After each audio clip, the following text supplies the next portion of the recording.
Have you ever thought of how it would be to live a life where you're free, fearless, and unstoppable? Imagine waking up in the morning, looking forward to the day ahead, enjoying a joyful, passionate life that you deserve. If so, our brand new Unstoppable, Renew You, Love Your Life 90-Day Coaching Program is for you. This is a balanced, well-crafted program that will guide you through a 3-step process over a course of 90 days that meets weekly, led by DrStem over Zoom. In 12 weeks, you'll get to the heart of what's holding you back so you can reset and refresh your life. The program is based on 3 pillars: inner healing, self-discovery, and self-development. Don't waste any more time putting off your heart's desires. If you want clarity and guidance as you step into your wholeness, join DrStem in this life-changing program. To be a part of the next group, apply at www.drstemy.com. Seats are limited. Go ahead and register. Now, here is DrStem. Beyond the Tears, Bruised but Not Broken, a story of hope and encouragement, read by the author, DrStem Mahlatini, the voice of hope. Chapter 6, Angels Along the Way. When we forgive evil, we do not excuse it. We do not tolerate it. We do not smother it. We look the evil full in the face, call it what it is, let its horror shock and stun and enrage us, and only then do we forgive it. Louis B. Smith. Forgive and forget, healing the hurts that we don't deserve. Della Reese is one of my favorite ministers and actresses. The one who was the lead angel in Touched by an Angel. Her delightful interpretation of her life and the people in it, her angels along the way she called them, was a rude awakening for me. Her gratefulness and willingness to forgive all the people in her life, including those who went so wonderful to her, put a healthy but confusing perspective back into my life. I say confusing because my mother, my siblings, and I have worked ourselves endlessly to find ways to forgive my father for his heartless way of treating my mother. I know there are many who have bumped heads with me when it comes to my father because I have been angry, hurt, and confused for many years. Many reading this memoir have dated him or known someone he dated or even hurt my mother in one way or another by being with their husband. I forgive you. I've had many encounters where I have expressed utter disappointment and distress over my father's behavior only because I have witnessed the pain my mother has endured. No woman should ever tolerate such pain for the sake of love. This book is one way to make it okay for women like my mother to finally talk about the hidden pain of being a wife to a polygamist who has no regard for her heart or her feelings except for the need to have total control. My father, for some reason, has in many ways treated my mother like she's a piece of nothing in front of us children. He has demeaned her, ridiculed her, and falsely accused her of cheating, physically and emotionally abusing her beyond measure. My siblings and I have seen and nursed her after she has been brutally beaten or emotionally abused, or both. I have many times asked the question, how do you forgive in such instances? Just as many of you will after reading this. Before I answer, let me further publicly vent so that you too can feel free to finally let it all out and free your hearts. Mother tells me my father and his wife stayed in her home where she endured severe physical abuse for 9 years. Why? Why did she let go for so long? Why was she not strong enough to say no, to leave, to come to her children for help? These are the questions every polygamist child asks. They are the questions the wives of a polygamist ask. They wonder why they could not break the cycle. Well, we are breaking the cycle. Polygamy is supposedly a celebrated practice that was done to expand the family, to strengthen the family unit, as I am told. Mother says that even though it hurts to have another woman with your man, it is believed that if it is done in a manner where you still feel loved, cared for, and respected, you can learn to live with it. My family is my world. All who know us have always admired us, sneered at us, or jeered at us. But I do not think anyone had or has any idea of what lies behind those smiles, those laughs, and those doors. Revealing the family's secrets is taboo in my culture, but what I have learned is that it is difficult to move on in life when your heart is heavy and hurting. I'm ready to share my innermost pain in the hope that as I'm freed, as my mother is freed, many women, men, and children will also be freed from this inner turmoil. I guess my pain has come from wanting to understand how my father, once a loving, caring man before he became a polygamist, could be so cruel and heartless to my mother, a woman who has stuck by his side for 47 years, taking care of his 7 children, and kept the Mahlatini name going. I also struggle with understanding why mother has not let go of my father, why she has not left him mentally or emotionally. I understand it takes two. So she also has a responsibility to stop the mental and spiritual torture that my father's actions have caused. I can only attribute this to fear. Fear of leaving the children to grow up with an uncaring stepmother, or fear of being ridiculed if she went back to her hometown. But mostly she tells me it is because her mother told her that no matter what happened in her marriage, she should not leave her children with another woman to raise. In addition, the inner pain, which I'll explain later, can be so crippling that one is unable to make any changes. For that unconditional love and sacrifice, mother, we, your 7 children, Stembile, Stabile, Stumile, Swisisiwe, and Simon, are forever grateful. It is stories and memories, like when mother nearly went blind in 2009 due to stress and inner pain, that most women in Zimbabwe, from the time I left home, had not heard or learned about. Mother's inner pain and stress is not uncommon. Many women in polygamous relationship have learned to suppress their feelings and cater to their husbands' and children's needs. Many are committed for life as they don't feel they have the right or the strength to leave their children and divorce. Mother tells us many times she prayed and asked the Lord to take her, especially when she was bitten until she was all swollen and bruised for no apparent reason. My oldest brother Stanley witnessed an incident he says still makes him very upset.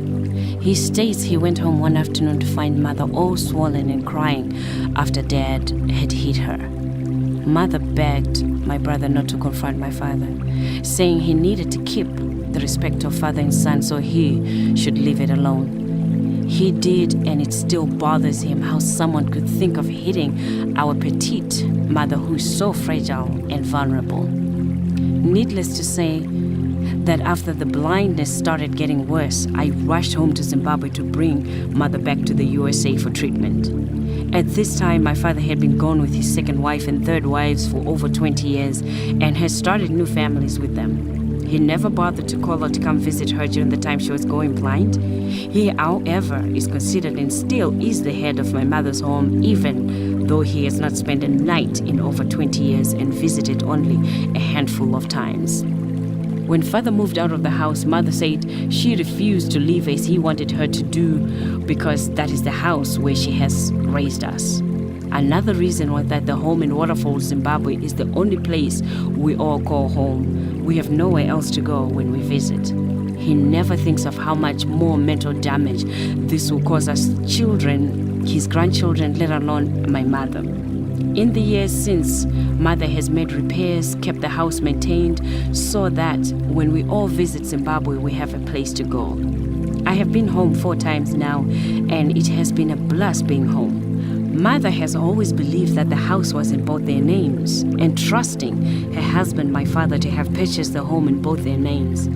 As the Lord will see it, when my father left the house and decided to move out with his second wife, my mother had to struggle to catch up with the house payments.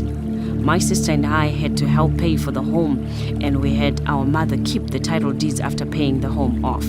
No one bothered to ask Mother to check whose name was on the title deeds. We all relaxed in believing that this was Mom and Dad's home, and Mom believed it too. It was not until she had been here in the USA for a year receiving medical treatment that my father called me and said he was selling our home in Waterfalls because he needed the money. Moreover, Mother was now an American. Moreover, he said Mother was now a US citizen, so she didn't need the home anymore. I explained to him that she was only here on a green card and not as a citizen, so she would be coming back home to Zimbabwe after she regains her strength. He was so angry and stern and said he was selling the home anyway because it was his home. I know many are probably asking why Mother got a green card and Dad didn't. Here's the funny synopsis of what happened. As a firstborn, I knew at some point we would all need to help care for our step-siblings from the other two mothers. This revelation came after I completed my doctorate in Florida, moved back to Massachusetts, and realized I was ready to set my life in order. The biggest aspect of setting my life in order was that I needed to free my mind, and I needed to deal with the deeper inner pains caused by my father's decision to practice polygamy. I also knew that his children were innocent and they would need all the help they could get. I spoke to my siblings and we all agreed to pay for both Mom and Dad's USA green card application. We sent in the applications, and when they were called in for interviews, my father reportedly sat there and told the USA embassy officer that he was not accepting the green card unless his two other wives and their children were also given green cards, necessary in order for them to go to America with him. I'm sure the lady looked at him in amazement, as this practice is not lawful or acceptable in the USA. When she told my father he could not get green cards for his other wives, he told the officer that the United States could keep their green card because they have to acknowledge that he's a polygamist and he cannot leave his other families behind. The embassy gave him a week to think about it and called my brother to tell him the outcome of the interview. I called my father only to be told that my siblings and I had not included his other family members in the application because we wanted to separate them, which was untrue. I explained to him that what we had actually wanted was for him to get his papers first. Then he could file for his other kids, and that way they could in turn file for their prospective mothers, as we were now doing for him and our mother. For some reason, he was stuck on the idea that the USA didn't or wouldn't understand that he was a polygamist, and he decided that the green card would not split him from his other families. He declined the card and the application was closed. Mother received a green card and can now travel back and forth from Zimbabwe and USA without the hassle of applying for a visa. My dad will continue to visit us. However, he has to apply for a US visa each time. I have no doubt that he will get the visa each time because they know he's a polygamist who has no intention of staying in the USA. Oh, does he? I may never know. As far as I know and believe, we did our part. Today, I carry no guilt for not having any intentions of helping the siblings who were born in the small houses, as they call them in Zimbabwe. My intentions, together with those of my siblings, were to give them the freedom of living in the USA that we never had growing up. If my father had accepted his green card, which is a temporary visa, he could have filed for all of them. And with those temporary visas, they could have traveled to the USA and applied for American tuition assistance programs, advantages that we never had. We have had to sweat to reach our goals. Our success and our education have not come easy. We've had to work hard to attain everything we have achieved, following a long, tedious, but very rewarding road. To God be the glory. Months later, my father realized that he had missed a great opportunity. I think that at this point he had consulted with some intelligent individuals who had informed him of the right way to handle the green card issue, instead of misleading him accidentally as the close confidants he had relied on the first time had done. It was, however, too late. The file was closed. He called and asked us to try and reopen the case, but to no avail. It was too late. He, however, took it as an indication that we did not want him here, and yet he himself had unfortunately declined the opportunity of a lifetime. Many people wish they could have a chance of getting a green card, as many people find that getting one is a very, very challenging and difficult process. His reaction was to find ways in which he could be vindictive to us and to our mother, though for what reason, I'll never know. He decided that he was going to sell the only place we called home, our house in Waterfalls. As I write this section, my heart is heavy, for I recall my mother's tears and pain when I told her the house was being sold. She lost so much weight in only a few days, and I didn't know how to console her. My siblings and I had to hire a lawyer to help us stop him, and that is when, to our amazement, we were told that Mother's name was never in the title deeds. The house was only in his name. We were able to have the lawyer sue my father to stop him from selling the house before Mother could go home. Fortunately, many of the people who went to view the home asked about the reasons it was being sold, and upon hearing of the tension between my parents regarding the sale, they decided to refrain from buying the house. Today, we value life more than property, we value health more than property, and we value the grace of God in our lives more than property. This is the part of the practice of polygamy that I didn't understand, at least at first. As I mentioned before, I wondered for a long time why my mother and many of the other women who have been emotionally and physically abused by their husbands have not left or sought help. I now know, and I wish to share the answer with all those who read this book. My hope and prayer is that this will open a way for many to begin healing. The reason it is so difficult to live has to do with the inner pain one endures and the inner fears one has of what could happen. For my mother, the pain and the fear of what would happen after she left are the things that kept her from leaving. Inner pain cannot be seen on an X-ray. You cannot go to a pain management clinic to get an injection that will relieve your inner pain. Far too often, the inner pain is well hidden because most women in Zimbabwe have not felt that it is okay for them to openly express their inner pain. Unfortunately, those women are the ones who have had to live with this excruciating pain and the shame that accompanies it. I will call women like my mother and us, her children, victims.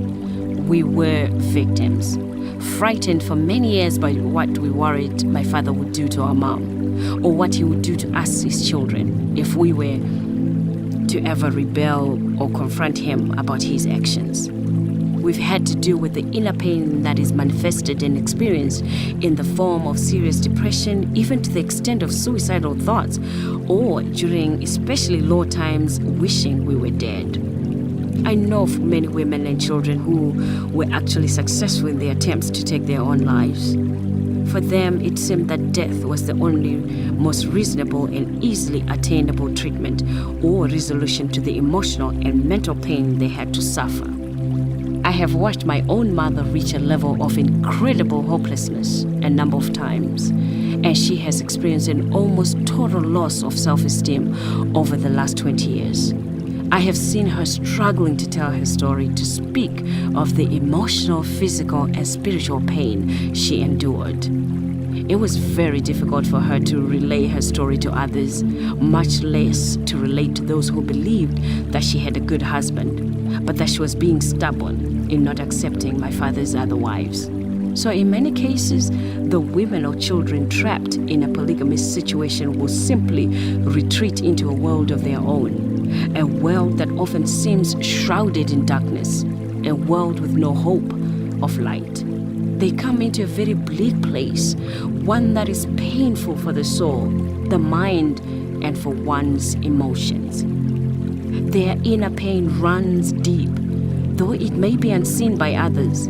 I realized that many women needed a forum in which they could feel free to discuss what they have gone through, how they have felt, and how they can reclaim their lives and their freedom and move beyond the tears. My prayer has been to find a way to help my mother heal and live out the rest of her days in peace. I'm a therapist who has worked with many and helped many. But I felt helpless when it came to helping my mother. I didn't know how to help myself either. You might be asking, well, how were you affected by what your father did to your mother? Surely you shouldn't feel so much pain and resentment. Yes, I do, and I'll tell you why. There are certain feelings that all children who watch any of their parents splitting must endure. These feelings are greater when you watch your parents at odds with each other like enemies. Mother always emphasized that no matter how she feels about Dad, we should always love him, treat him well, because he is our father.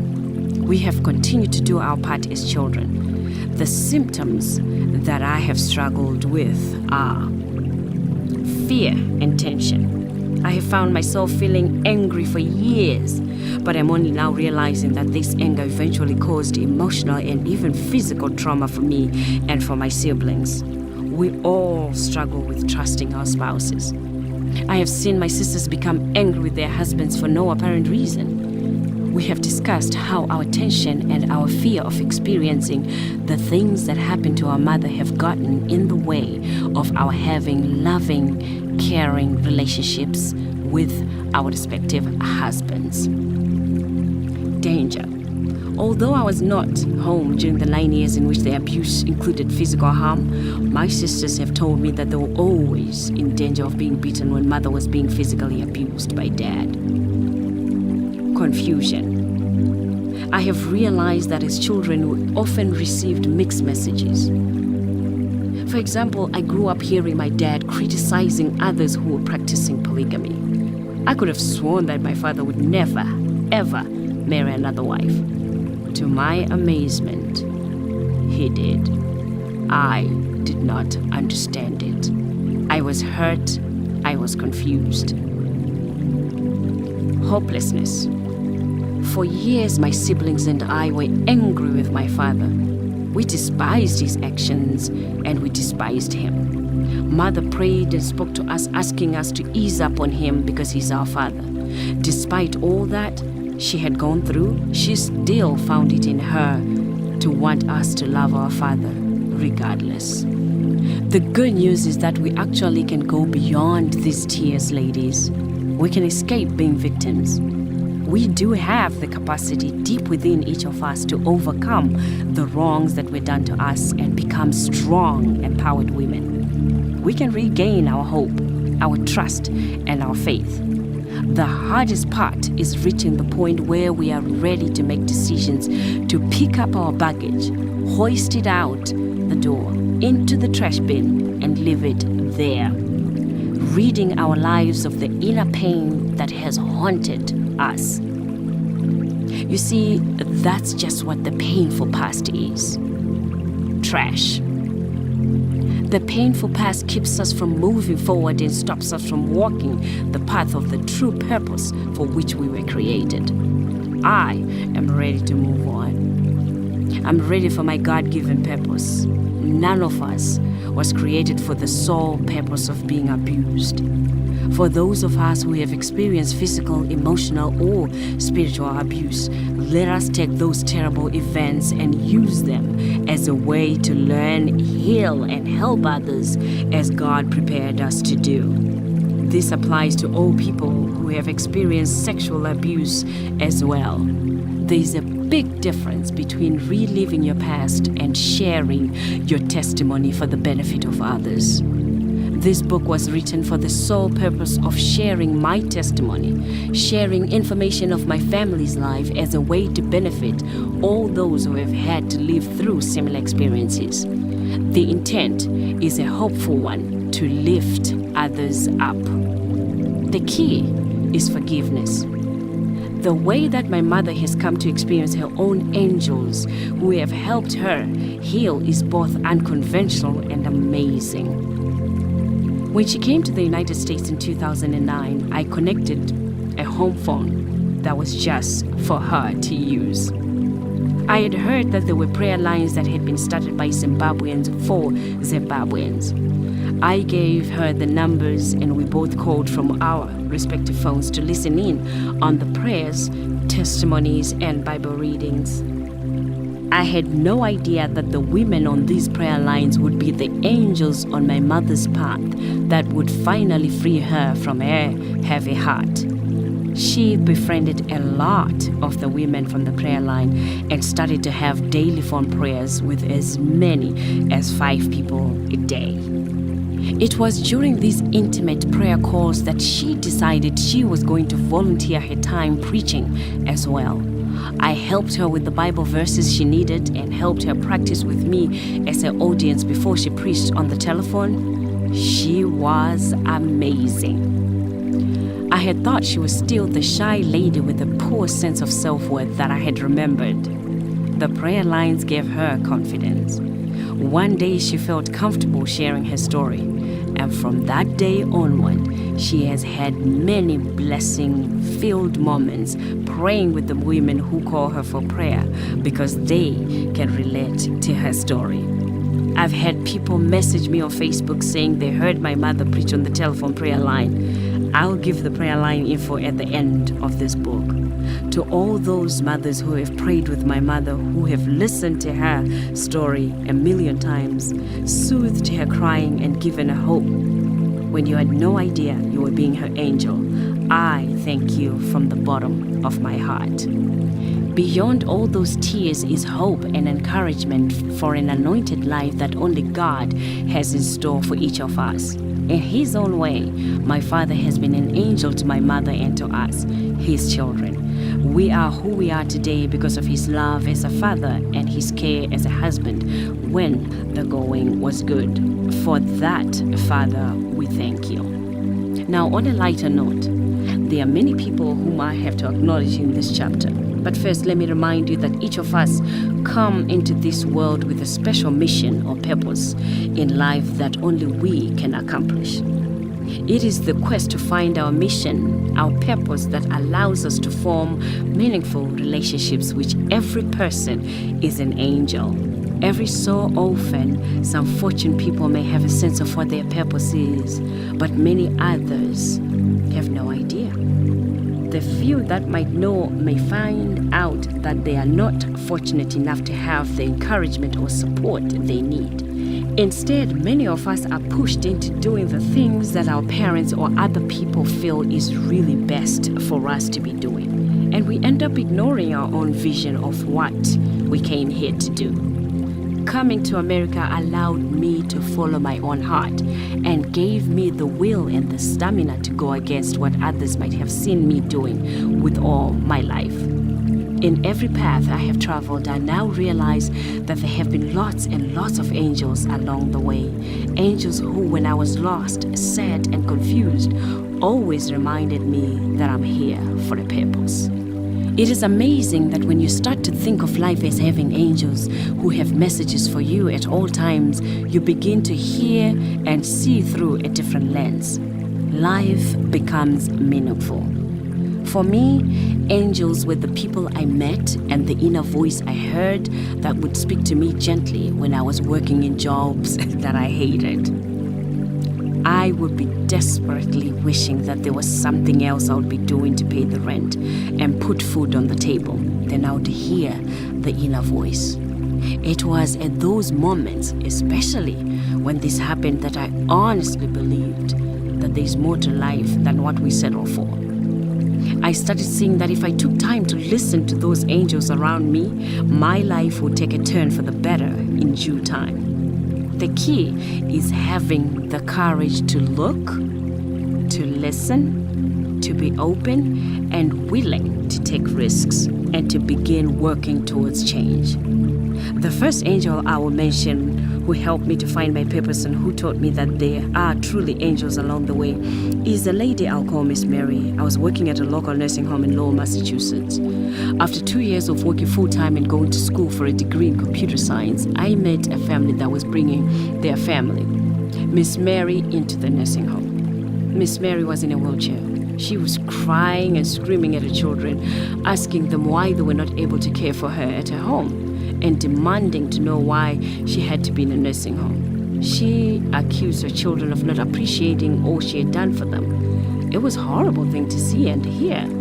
I asked them to take Miss Mary to a private room where I sat with them and talked to the family and tried to calm them down. I assured Miss Mary that we would take good care of her and that we would treat her with respect and dignity as if she were our own mother. I promised the children that we would do everything we could to make their mother comfortable and to help her feel at home. I spoke to them until the charge nurse ordered me to go back to my assigned work. It was heart-wrenching to leave them, but as I turned to go, I saw that Miss Mary had stopped crying and she and her children were talking to one another without yelling. I made it a point to stop by the room again before I left the day, and I also went to see Miss Mary every day to make sure she was all right. I was just doing my job, but little did I know that I was on the path to finding my authentic self. One day, I stopped by to see Miss Mary, and she asked me what courses I was taking in school. I told her that I was pursuing a computer science degree. She shook her head in disagreement and said, "You're not a computer person, you're a social worker." She went on to explain that the way I had spoken to her and her family when they arrived at the nursing home that first day, reassuring them and then following up to be sure she was all right, was exactly what social workers do. She told me that I had been at ease when talking to her and her family.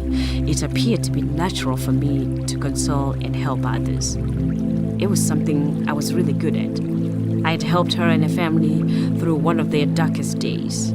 I was shocked. First of all, I had no idea that I could make a living by talking to people. Secondly, I had no idea I had made such an impact on Miss Mary and her family. It was a wonderful feeling. Miss Mary suggested I speak to the nursing home social worker and ask about a career in social work. I had long admired that social worker, the woman who always came in to help new families adjust to the nursing home. But I've had to confess that what I liked most about her was the way she dressed. She wore pretty suits and high heels every day. I had no idea that what she did for a living was so exciting, or that I could actually be like her one day and even wear suits like her. The next day, I took Miss Mary's advice and spoke to the social worker. The woman was extremely negative about her profession and about my chances of succeeding in it. She told me it was nearly impossible to get into any of the graduate programs without experience.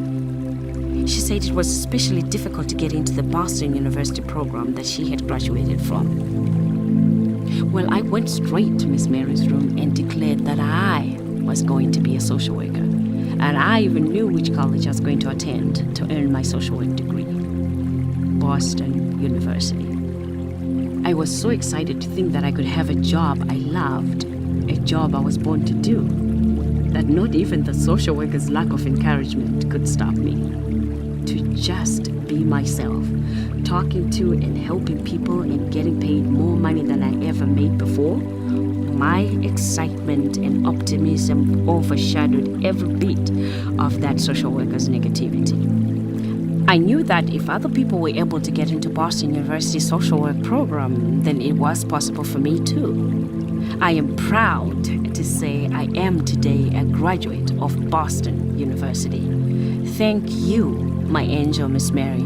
I know that you are smiling in heaven to see the work I'm doing now to help others live their best possible lives, just as you did for me.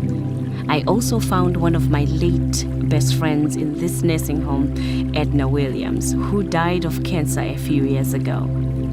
It is because of her that I made it in the nursing home at all. I thought it was a very demeaning and difficult job until she showed me that if you do the job not as a job, but wholeheartedly, it becomes a joy, not a chore. To my friends and mentors, thank you. You all have been my angels in your own ways. My apologies if I have left out any names. My heart is filled with gratitude.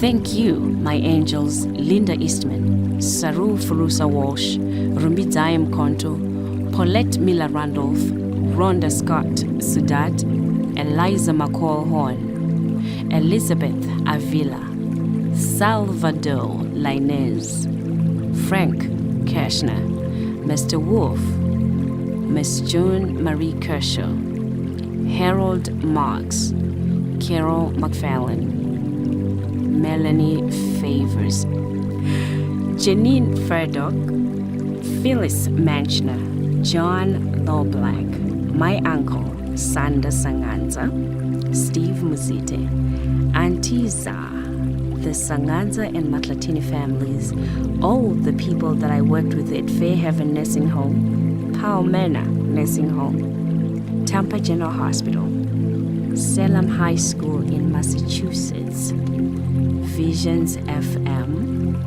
Menchner and Associate Counseling Services, the Urban League of Central Florida, and the Department of Juvenile Justice. Lessons learned.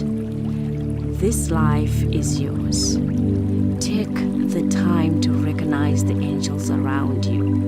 Each person that you meet has a lesson for you, be it good or bad.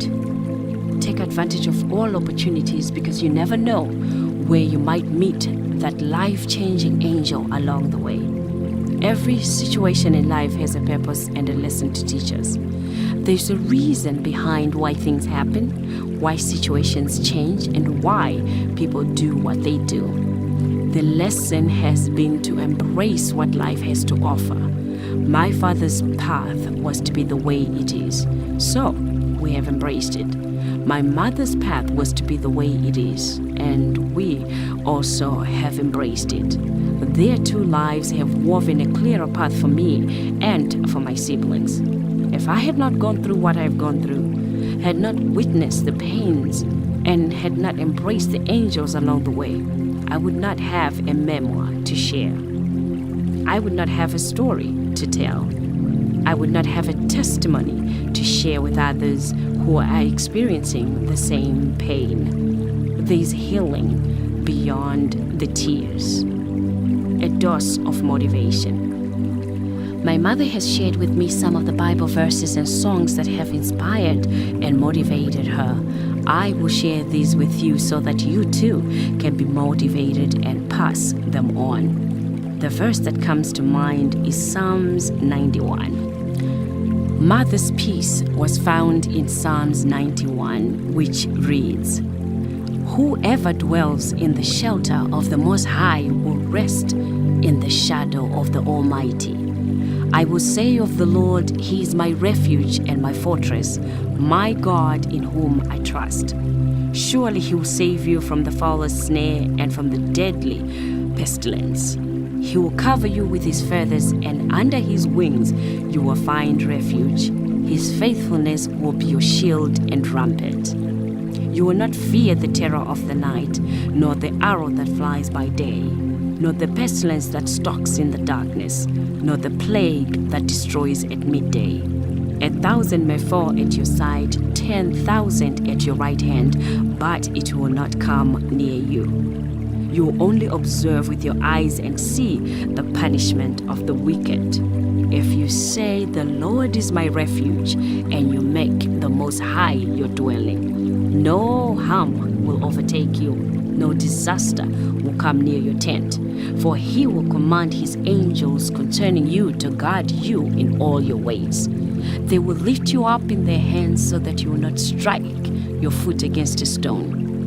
You will tread on the lion and the cobra. You will trample the great lion and the serpent. Because He loves me, says the Lord, I will rescue him. I will protect him, for he acknowledges my name. He will call on me and I'll answer him. I will be with him in trouble. I will deliver him and honor him. With long life I will satisfy him and show him my salvation. Chapter 7, Finding My True Purpose and Calling.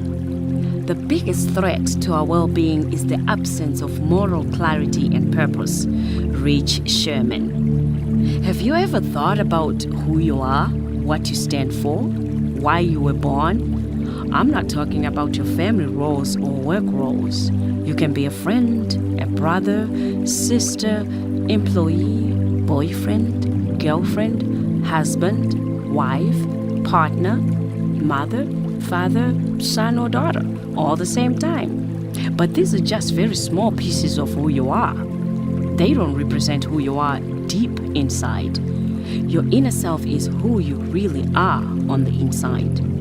I had to have this chapter in this book because beyond the tears is your true calling. Beyond the tears is your true joy, and only you can claim it. To know your inner self is to know your purpose, your values, your visions, your motivations, your goals, and your beliefs. This is not what others have told you or what others have discovered in you, but what you have discovered in yourself. I noticed that when I was in school, finding who I was and discovering my purpose were never part of the curricula I studied in all the years of schooling that I attended. Yet this is a major part of life. Knowing what I was created for and how to tap into my own self-knowledge would have helped me with the degree choices I had to make. Knowing your inner self requires a high level of self-examination and keen self-awareness. As Socrates famously said, the unexamined life is not worth living. I realized the importance of being free of any past stress, hurts, resentments, anger, or frustrations when discovering who you really are. At the same time, the process of discovery never ends. It's a long life journey.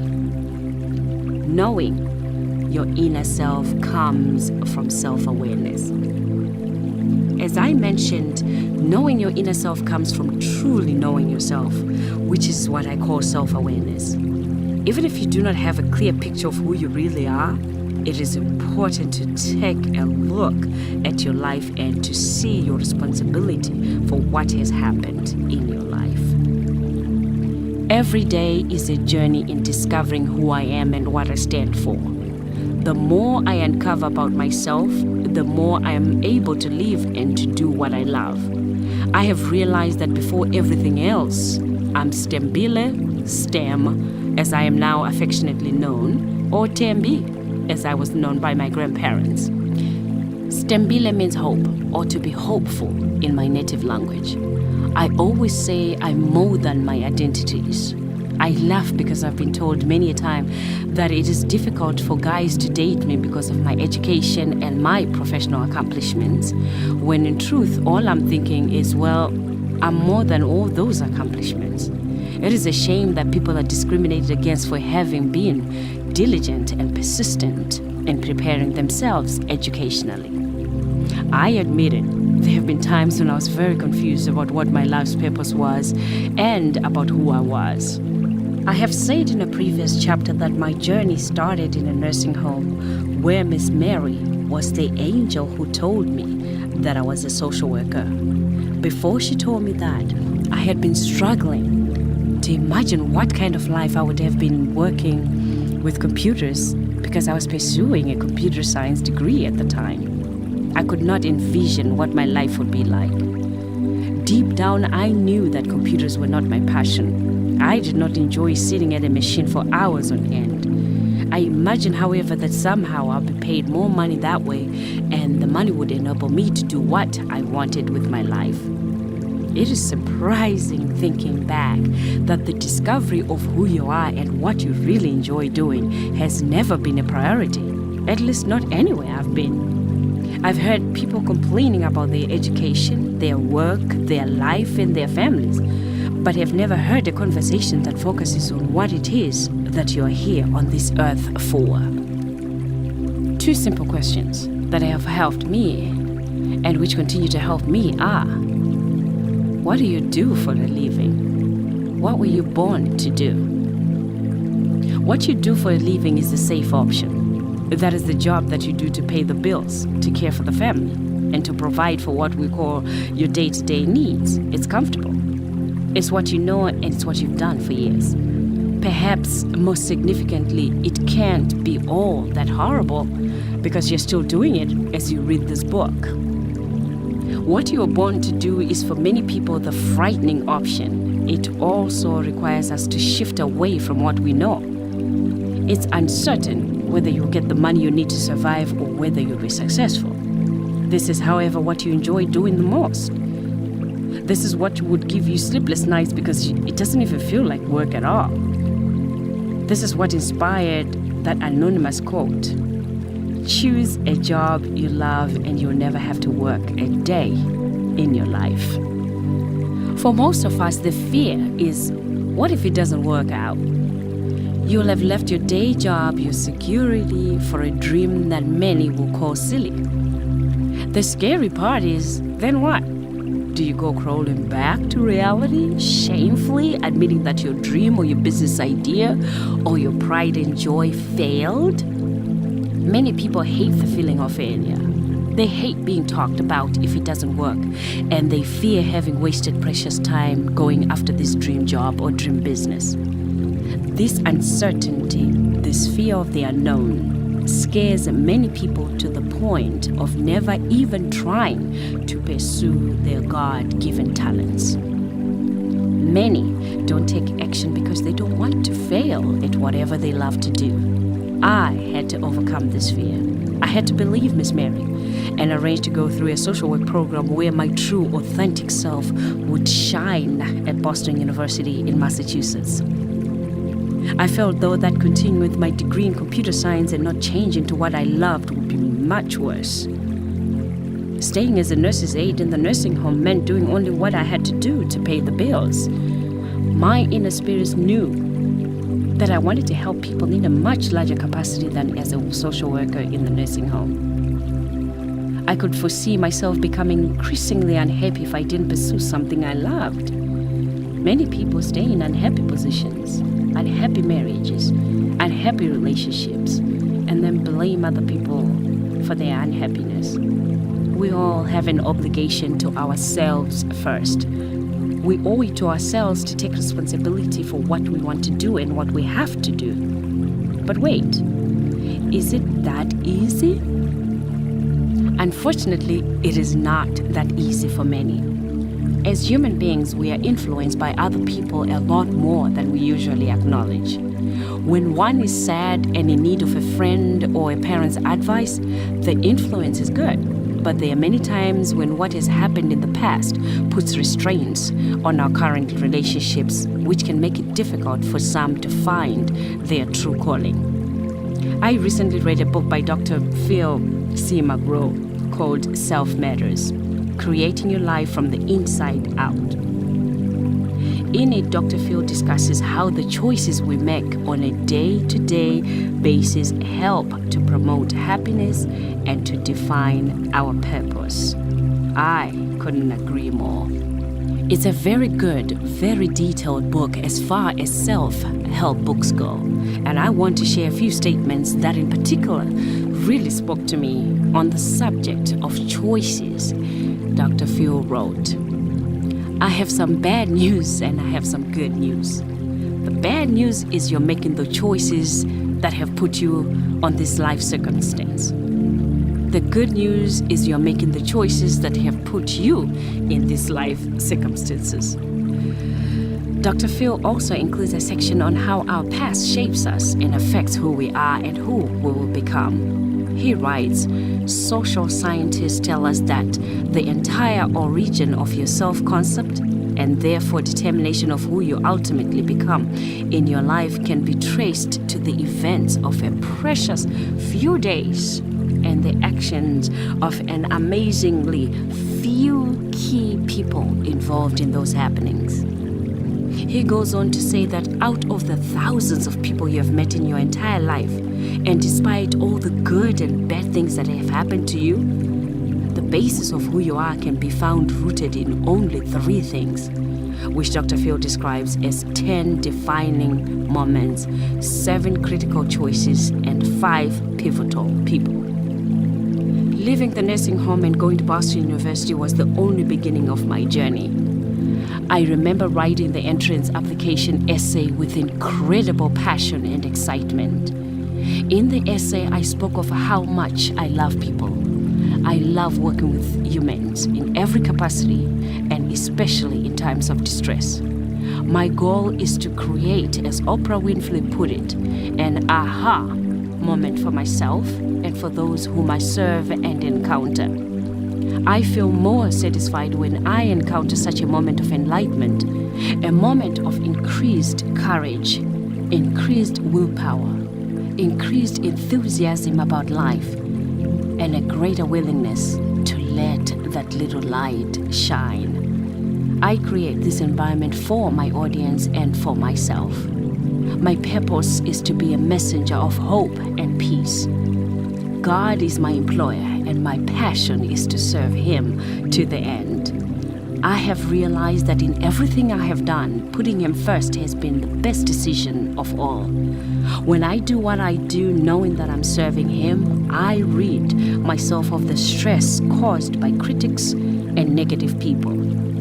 Whether you've already found whatever it is that you were born to do, or are just starting to take steps on the path towards embracing your true calling, my advice is to be grateful for life. I worked as a social worker in a hospital where I saw people who endured serious heart problems. Some of them lost their lives, dying prematurely at an age that should have been one of the physically strongest phases in their lives.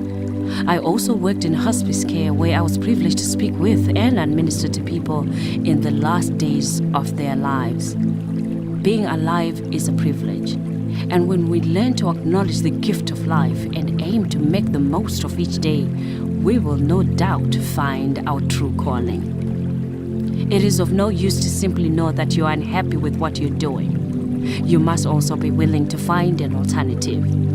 If you don't know one or don't care enough to find out some other solution, you will remain stuck, doing the same old thing day in and day out. I understand that sometimes we have to stick it out to what we are able to do because we don't have the right papers. That is how it was for me at one point. What I don't understand are those who pray about getting papers or who complain about their inability to obtain the right work papers and who then fail to work at finding some other solution. Everything in life has the potential to erect a roadblock that either requires you to think outside of the box or that forces you to act in a way that is different from the norm. When the situation hurts us long and deep enough, we do whatever is necessary to get what we need.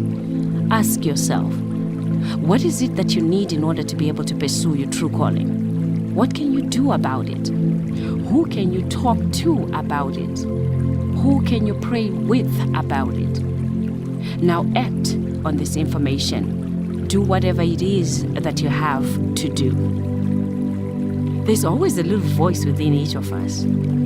A voice that keeps nagging us, keeps ringing in our ears, and keeps us unhappy by making us uncomfortable in any situation. The situation could involve almost anything: cooking, painting, starting a business, writing, going back to school, working to improve a relationship.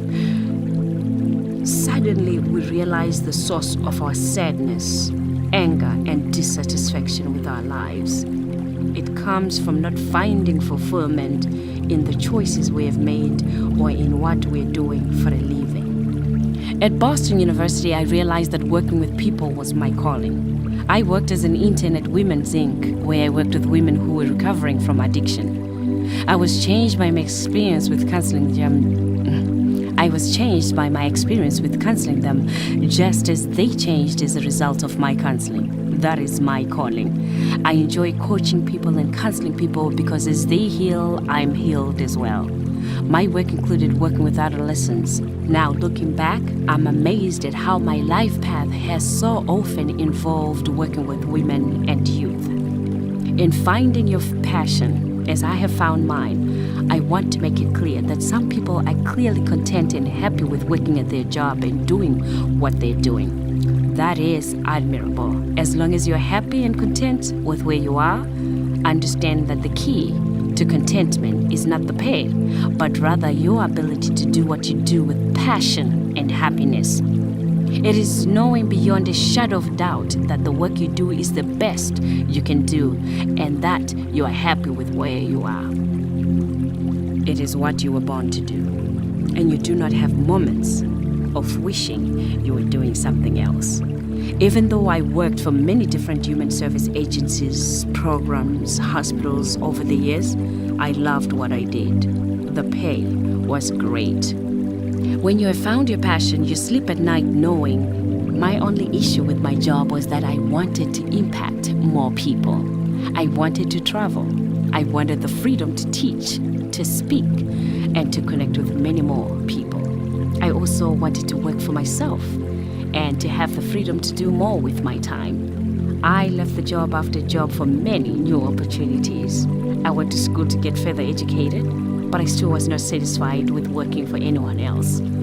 I love Florida, and when I finished my doctorate degree, I knew it was time to shift, to move into my true calling. I had to sacrifice the love I felt for Florida and to move back to Massachusetts so that I could work for myself and do what I love most: coaching, speaking, training, and traveling. It is what I was meant to do. I had to move on, in part because I did not want to be one of those people who look back at the end of their life and realize that they should have pursued their true calling. Instead, I listened to that inner voice and paid attention to the outer stress that said I wanted to work for myself. Unlike many who I suspect will regret not having taken chances I wanted to try, I would leap at the chance to work for myself and to help more people and allow God to do the rest. I, however, was afraid. I was afraid that I might be taking a big step backwards because I had left Boston 16 years before to seek a better life in Florida. My friends in Florida told me I wouldn't last long in the cold. They said I would soon give up and come back. But I didn't listen to them. I believed that I would last in the cold if I was doing the work that was meant for me.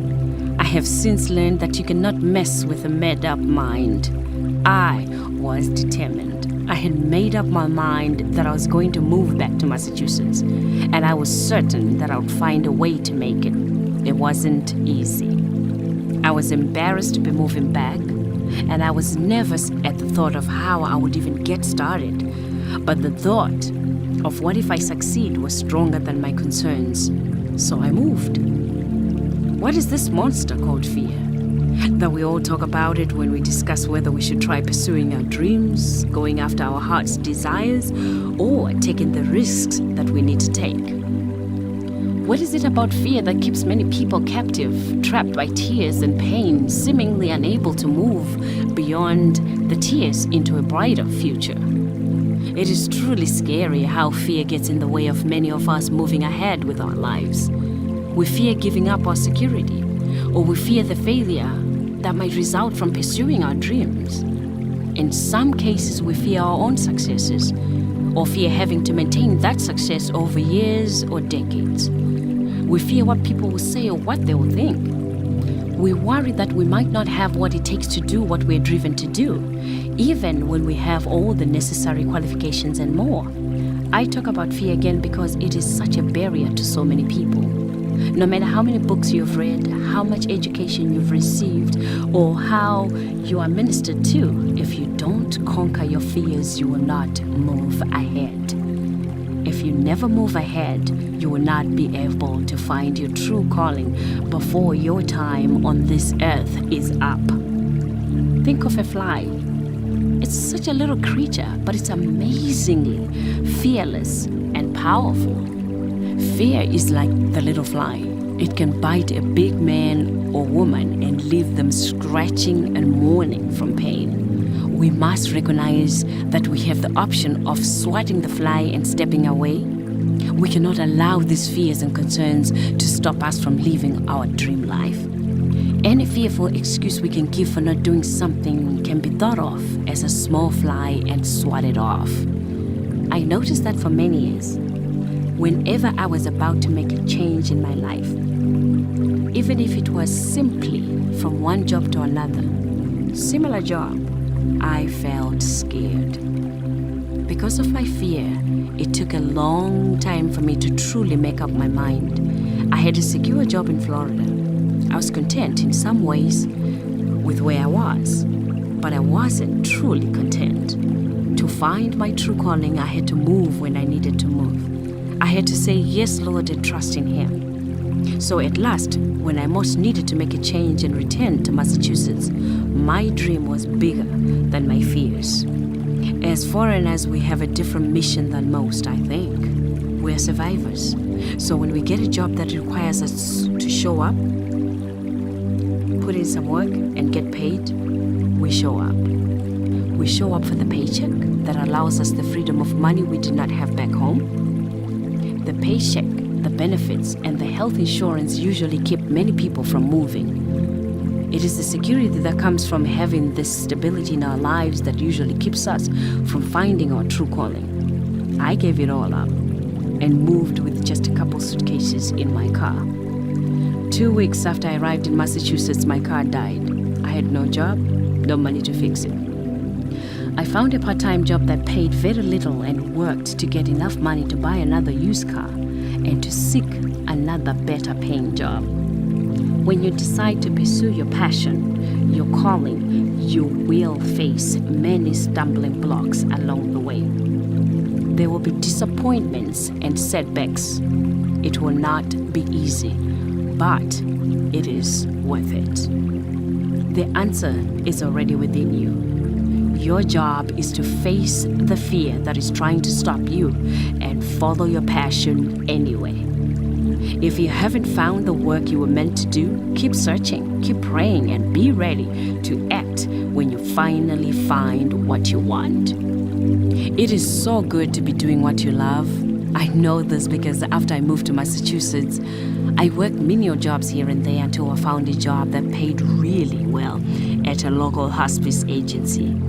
The pay was more than I ever had been paid before, but my calling was far greater than the pay I was earning. So I saved that money and eventually used it to pay for an office with one of my angels, Helen Hawk, a licensed psychotherapist in private practice in Swampscott, Massachusetts.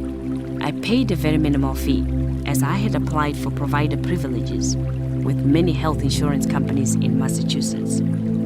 This process took hours and hours of writing. I remember my nieces Chantel and Charlene asking me why I never slept. I remember my sister Nikki and her boyfriend Teddy asking me why I had so much paperwork every day. I worked part-time on my dream and full-time on the job that paid the bills. My part-time work was my future, because once I succeeded in it, I'd be free to pursue my calling and my passion. The profits that owning a business would bring excited me as well. I was tired of living from paycheck to paycheck. I explained to my nieces that I was working so hard so that one day, whenever I opened my mailbox, every envelope inside would be a check from my patient's health insurance paying me for having counseled them. I told my nieces that I had spoken to Helen, who said she had been doing counseling in private practice for a long time, and the freedom to work when she wanted to was unsurpassed. I started imagining the checks in the mail instead of just bills. I started envisioning myself traveling, conducting seminars, and taking on speaking engagement. I was already seeing myself writing books and inspiring people through the books and through television and radio broadcasts. My mind was made up. I remember going through the snowstorms in tears. I did not have a boyfriend to help me shovel my car out of the snow, and most of the time my brother-in-laws were at work when I called them looking for help. So I rolled up my sleeves and dug myself out. As I shoveled snow in the wake of one of these storms, I realized that over the past months, I had been digging myself free of my old ways of thinking and living.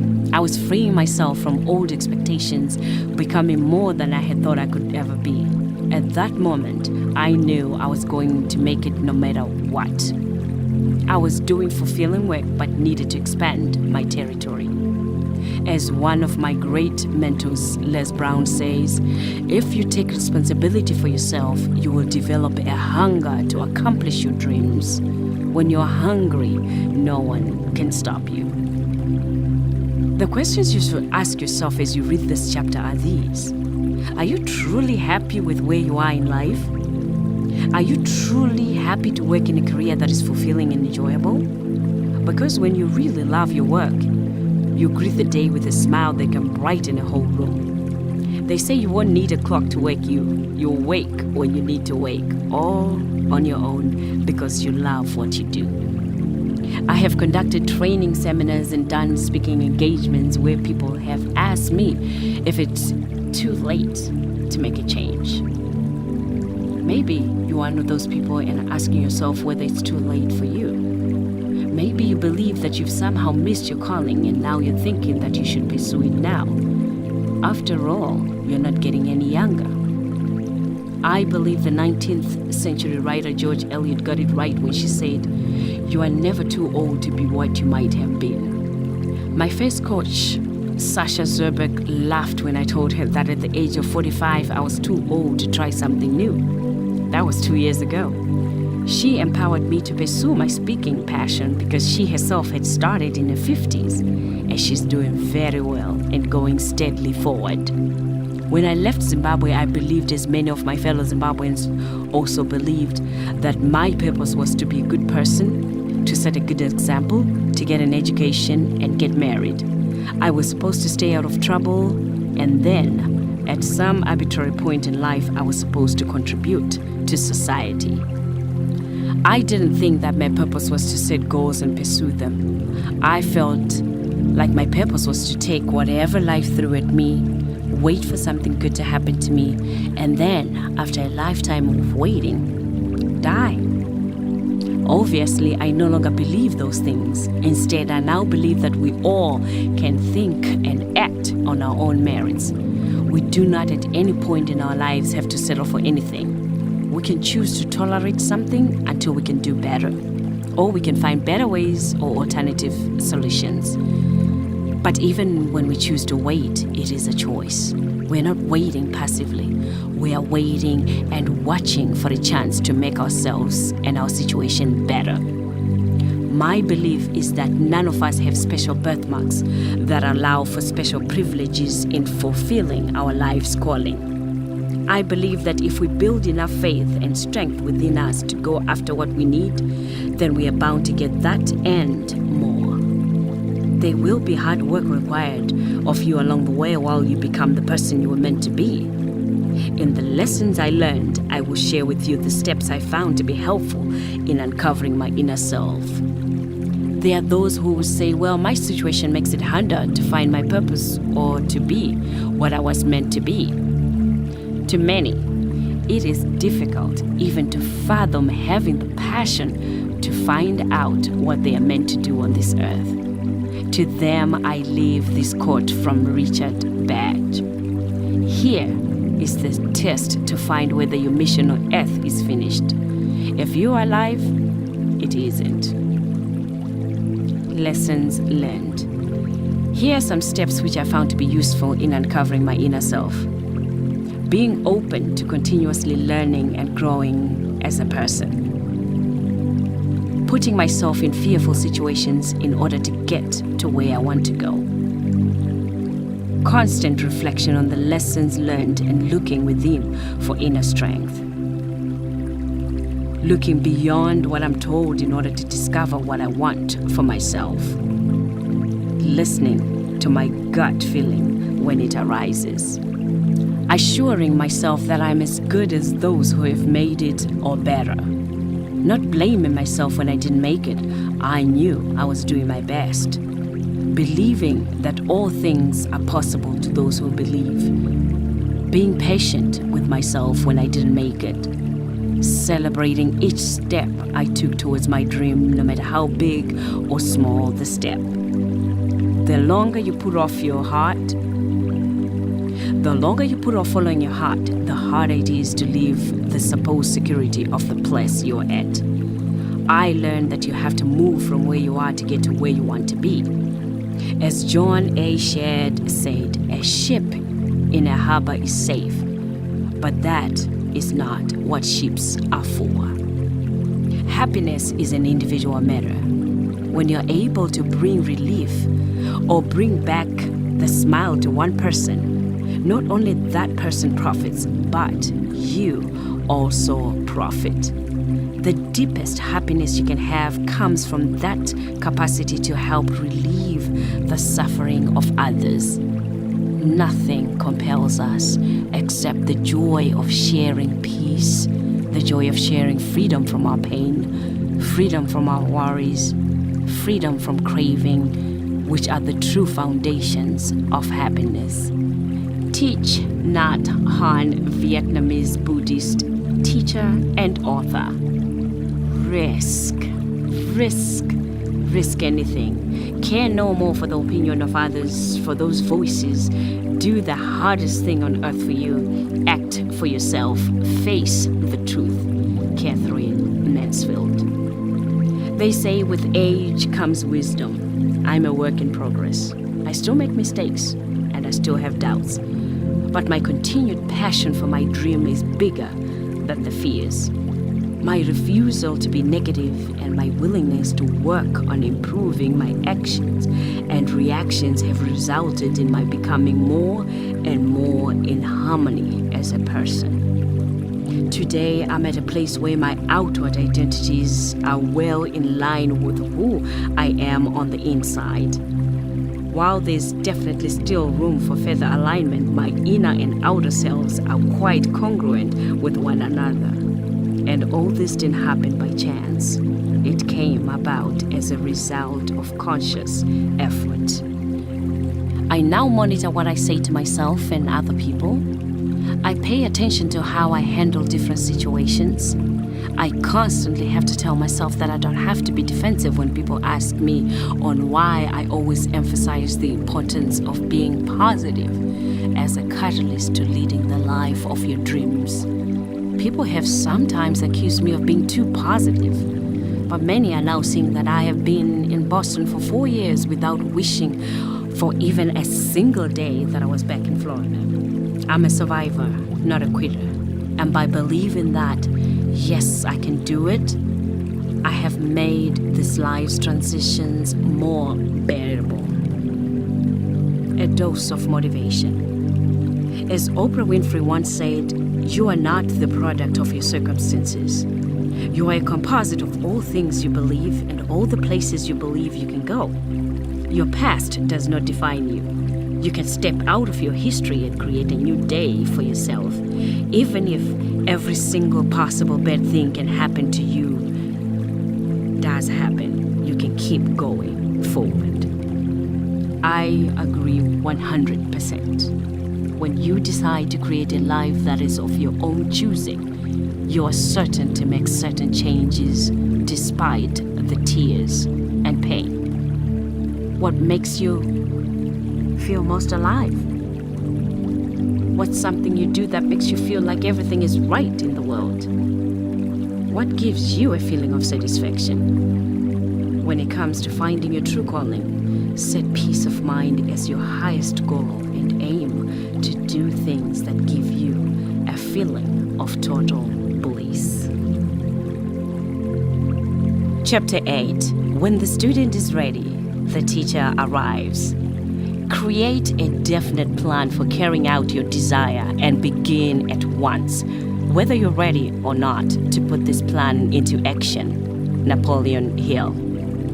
I believe that we all have a higher power that we believe in, or a universe that is always looking out for us.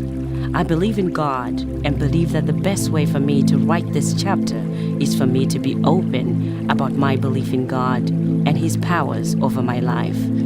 This is also a way for me to explain my role in the waiting. You are the student, and your teachers are the people, the blessings, the opportunities, and the rewards that will show up in your life when you have prepared yourself and readied yourself to receive them.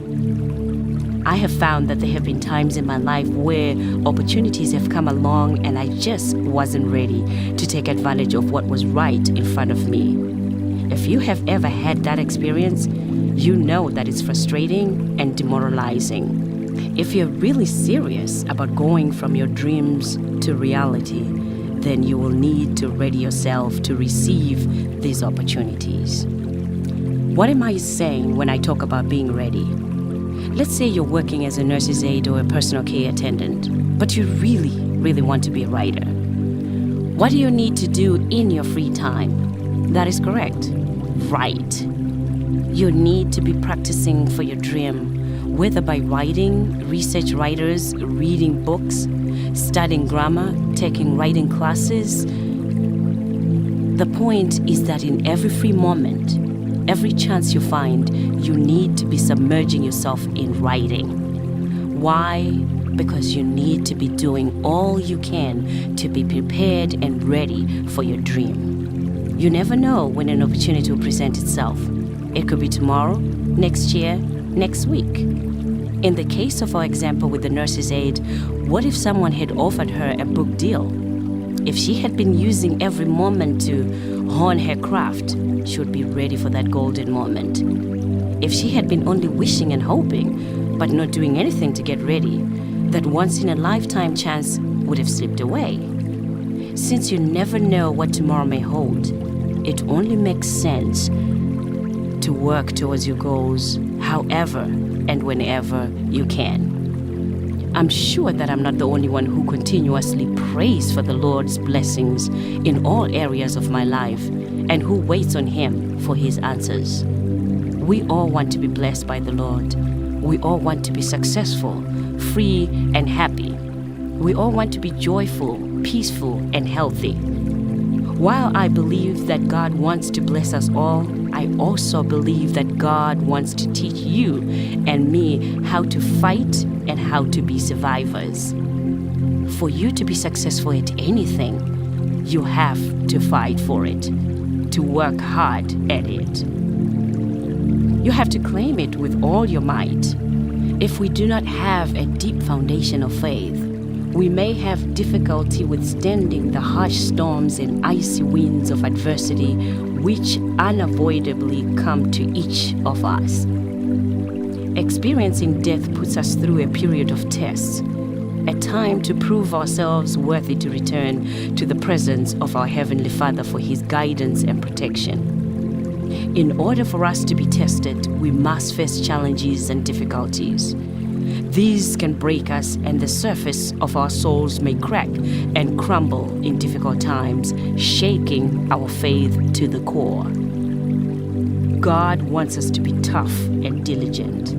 I have learned that God is my rock, my strength, and my power. He makes my way perfect. This I believe. I have seen His hand at work in many areas of my life, from the time I was born to now living in a foreign land. He has made my feet like the feet of a deer and set me on high places which only Him could do. I have learned through it all that we are created to conquer. It is not God's intention for us to be lazy, to be afraid, to be average, or to struggle. There is no way you can receive the blessings God has planned for your life without you fighting the obstacles, the challenging moments, and the challenging events that block the way to your promised land, your calling, your ideal life. There is no way your blessings can come when you're not prepared to receive them. Preparation is key.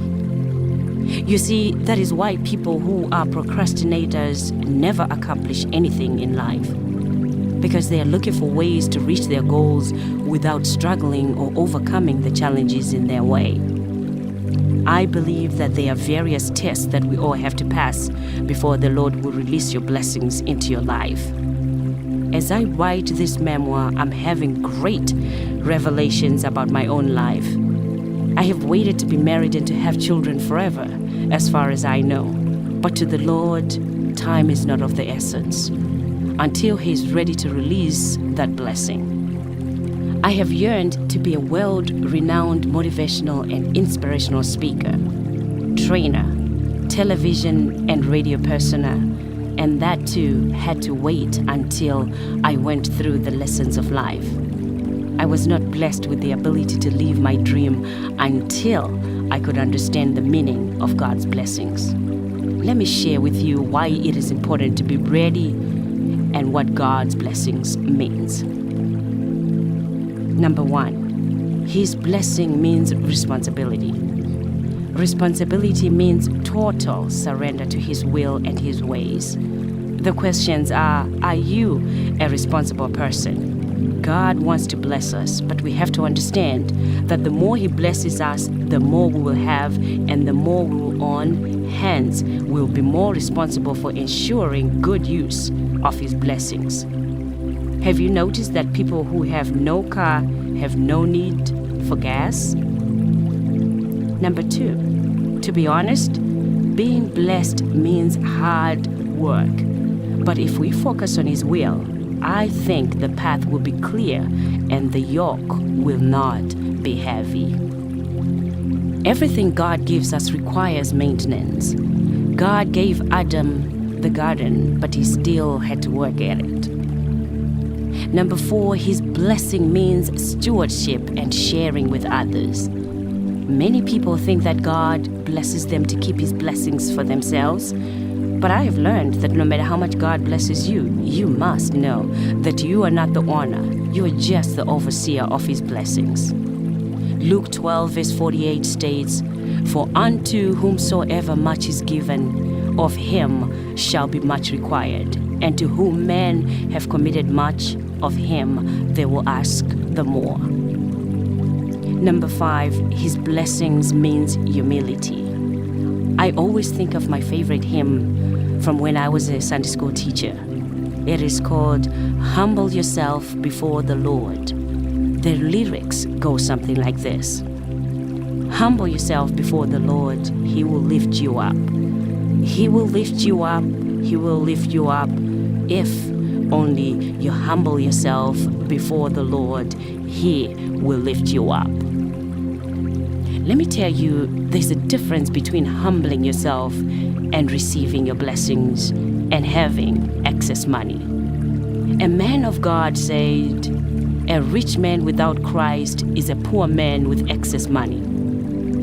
If you're one of those people who are always weeping over rejection and misunderstanding, if you're always upset over who doesn't accept you into their circle anymore, then you better get used to it. As the Lord blesses you, people will criticize you and you will face even more rejection.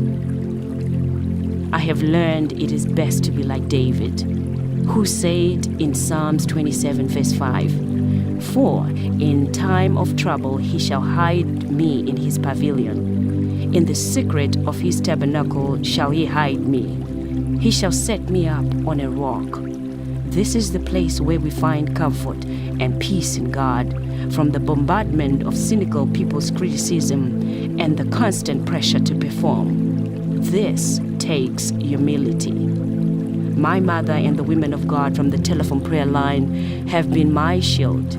I have been prayed for, so I know I am protected by His blood as I embark on my motivating and inspiring journey through speaking, training, coaching, radio, and television. Number 6, His blessing means serving, being of service. A person who's blessed has to be ready to be of service and must not have any problem with being a servant of the Lord. Jesus says, "Whosoever wants to be the greatest in the kingdom of God must be the servant of you all." Matthew 20 verse 26 says, "Yet it shall not be so among you, but whoever desires to become great among you, let him be your servant." Many think that when you have been elevated and blessed, you are better than others, when instead it simply means you are one with many. Number 7, His blessing means being an example for others. When you are blessed, God wants you to be a good role model for other people. As Christians, we are blessed, especially when we are called to be the role models for those around us. Paul says in Philippians 3 verse 17, "Brethren, join in following my example and note those who so walk as you have us as a pattern." When you are blessed, many people are watching you. They want to be like you. Number 8, when you're truly blessed of the Lord, you will be impacting other people's lives by your presence and by your example. That is why the Lord wants all of us to be blessed. Many are called and few are chosen, but the blessing is there for all who are willing to be vessels of His calling. Number 9, His blessing means compassion and empathy. A truly blessed person has compassion for other people. He or she knows that the blessing is because of God's compassion. The blessing means one has to be compassionate about others and empathetic towards them. Number 10, His blessing means faithfulness. The reason God keeps blessing some people is because they are faithful to Him in little things.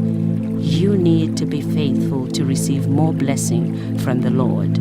Luke 19 verse 17 says, "And He said to him, 'Well done, good servant, because you were faithful in very little, have authority over 10 cities.'" When you are faithful in little things, then God will entrust you with more. Number 11, His blessing means honesty. A truly blessed person knows the importance of giving. If you get rich through deceit, the Bible says death can result from it. Number 12, His blessing means giving. A truly blessed person knows the importance of giving. Contrary to what others think of financial abundance, my prayer is that I'm richly blessed so that I can give and provide services to many. My dream is to build vocational programs, homes, shelters, hospitals, schools for street kids in Zimbabwe.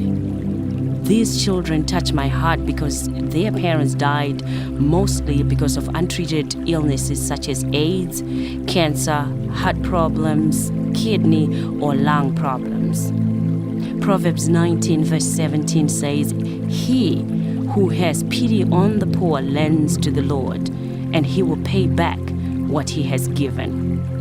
Number 13, His blessing means patience.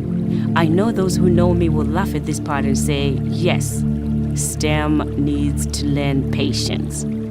I'm open to the idea of learning to be patient. Some people like me struggle with patience deficiency syndrome. Number 14, because I'm ready for my blessing, I have had to learn patience. Because unless I'm patient, or so many people have told me, I will have difficulty handling wealth. You see, when God blesses you, then you'll have to deal with the problems that go with wealth. One of these is that very wealthy individuals have always had people around them, some waiting for them and others waiting on them. You need patience to be able to manage both the wealth and those around you. The truth is, if you're not patient, then you will destroy yourself and others. Galatians 6 verse 9 says, "So don't get tired of doing what is good. Don't get discouraged and give up, for we will reap a harvest of blessing at the appropriate time." His blessing means thankfulness and appreciativeness. Some people have difficulty appreciating little things. I have been blessed to have had 4 years beyond my graduate studies to start being a blessing to my parents by helping them financially as much as I can. It is still on a very small scale, but I'm grateful for the ability to show them my appreciation and thankfulness. The greatest gift has been seeing them get to the point of being thanked and blessed for how they have raised my siblings and me. We are the children who work hard and know that we have to be thankful for the little things we have so that God can bless us with more. When I first encountered this quote, when the student is ready, the teacher arrives, I did not find any meaning in it. I thought the teacher has to be the one looking out for the student, that the teacher has to actively get involved in teaching others, and in the process, the student will learn. If the teacher never takes action, the student never learns. Or so I thought. I realize now that getting ready for what you want is more important before the teacher arrives. It was only recently that I gained an understanding of this. Most of us, if not all of us, hear what we are ready to hear. A If we are not ready to receive, then nothing, no matter how sound the advice may be, will get into our head. It is ourselves who choose to filter out information. I have learned that the teacher is always ready to teach, but the student is not always ready to listen. Some people are blessed enough to open up to life and receive their teachings later in life, but they often express regret, saying to themselves, "Why didn't I know this earlier?" It is because the student was not ready. I missed a lot of opportunities for growth earlier in my life because I was not ready. The student was not ready. My advice to you is to be a ready student. The answer that you seek will come to you. Negative talk, negative thinking, low self-worth, and an inability to forgive are some of the reasons we get stuck for so long in a situation where we are unhappy but not ready to receive. Being a ready student means opening up to the fact that we must become flexible. When others speak to us, we must be willing to consider their words. When we receive a blessing we did not expect, we should consider that it may be the best blessing for us at that moment, whether we are aware of this or not. This statement is another true revelation of what is happening in my life as I write this. I continue to be grateful and receptive. I thank God for answering my prayers because I believe there are no coincidences in life. Every step we take is made for a purpose. Our role is to be open and ready, and when we are, then the teacher will arrive.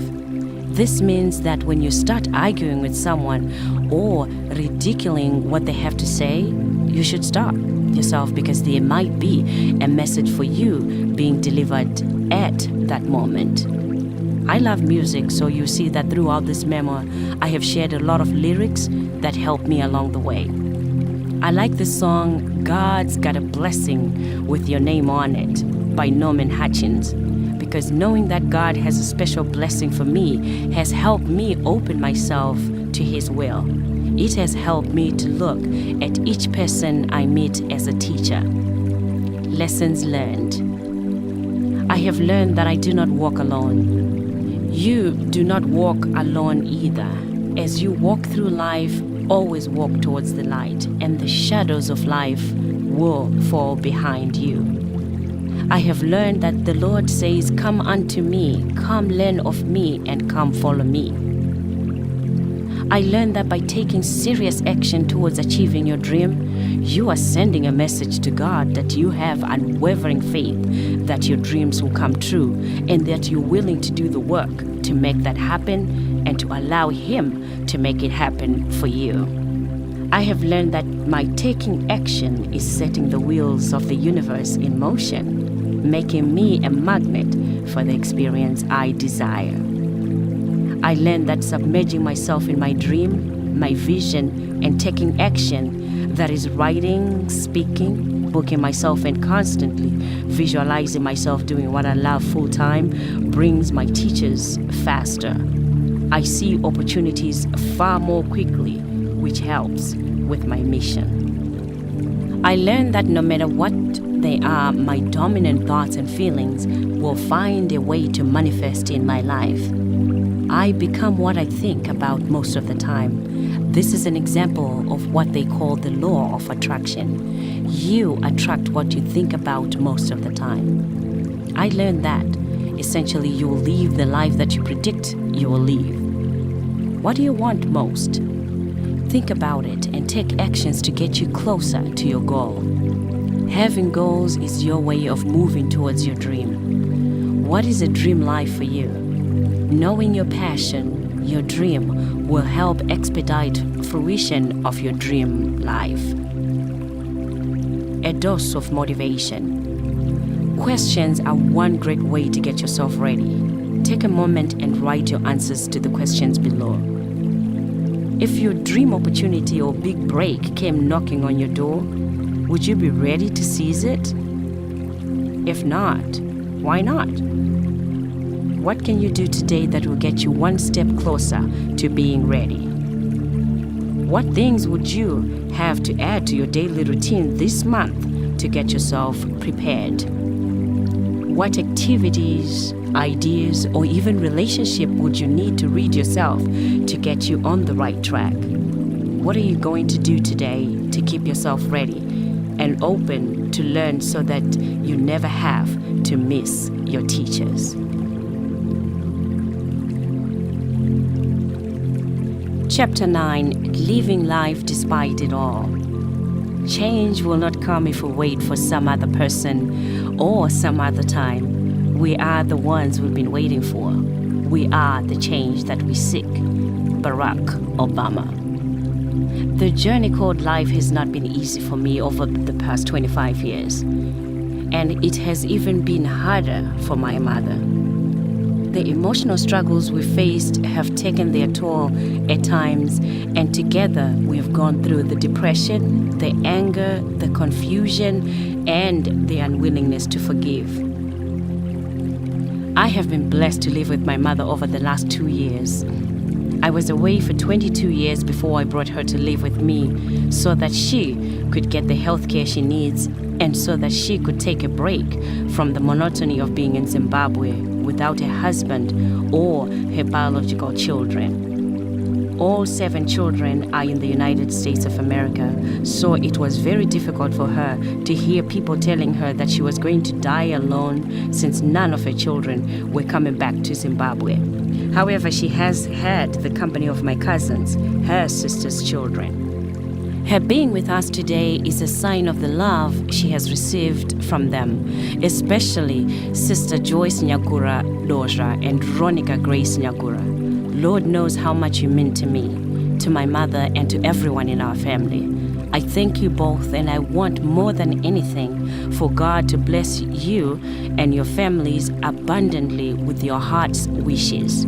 For all my nephews and nieces who are in Zimbabwe, too many of you to mention, I also want you to know that without your help, we would not have Mom, Gogo, as she's affectionately known, here with us. Being in the USA makes it so difficult to care for relatives, especially elderly parents, while you're here. I do not recall ever hearing of anyone putting their parents in a nursing home. We always took care of our own. I never thought I would get to a point where I could see my mother at peace, living well despite her pain and past struggles. Challenging times in our lives are meant to become the experiences that help us grow into strong, God-dependent children. I never knew that the initial adjustment would be as difficult as it was during the first months I lived with her. I was excited, but I was also unsure of what to expect. I had to get to know her all over again, and she had to get to know me because it had been over 20 years since we had lived together. When we experience difficult moments and things aren't going our way, it's tempting to find blame and to be sad and depressed. Thoughts of survival and of living life despite what is happening are put on hold. For years, we had all put our ambitions, our happiness, and joy on hold. But now it's time to move on. We are survivors and we are here. Life is about living. Now we are ready to live. In the end, the choice is for each individual to choose how they would like to live their life. I blamed my father for the choices he made that hurt my family and my mother. I blamed his other wives too, and I blamed those who supported his practice. All this time, the blame I felt was holding me back from receiving my ultimate blessings.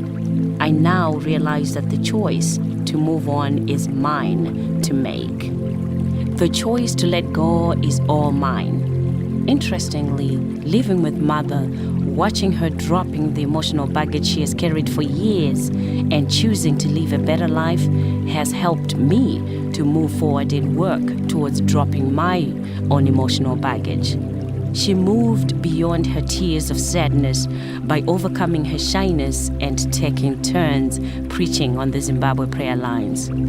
She has told her story, and many other women have testified about going through the same pain she has gone through. Having the courage even to tell the story in itself is a sign of healing. Having the power to dismiss other people's negative opinions and scrutiny has been perhaps her greatest achievement towards finding her true self.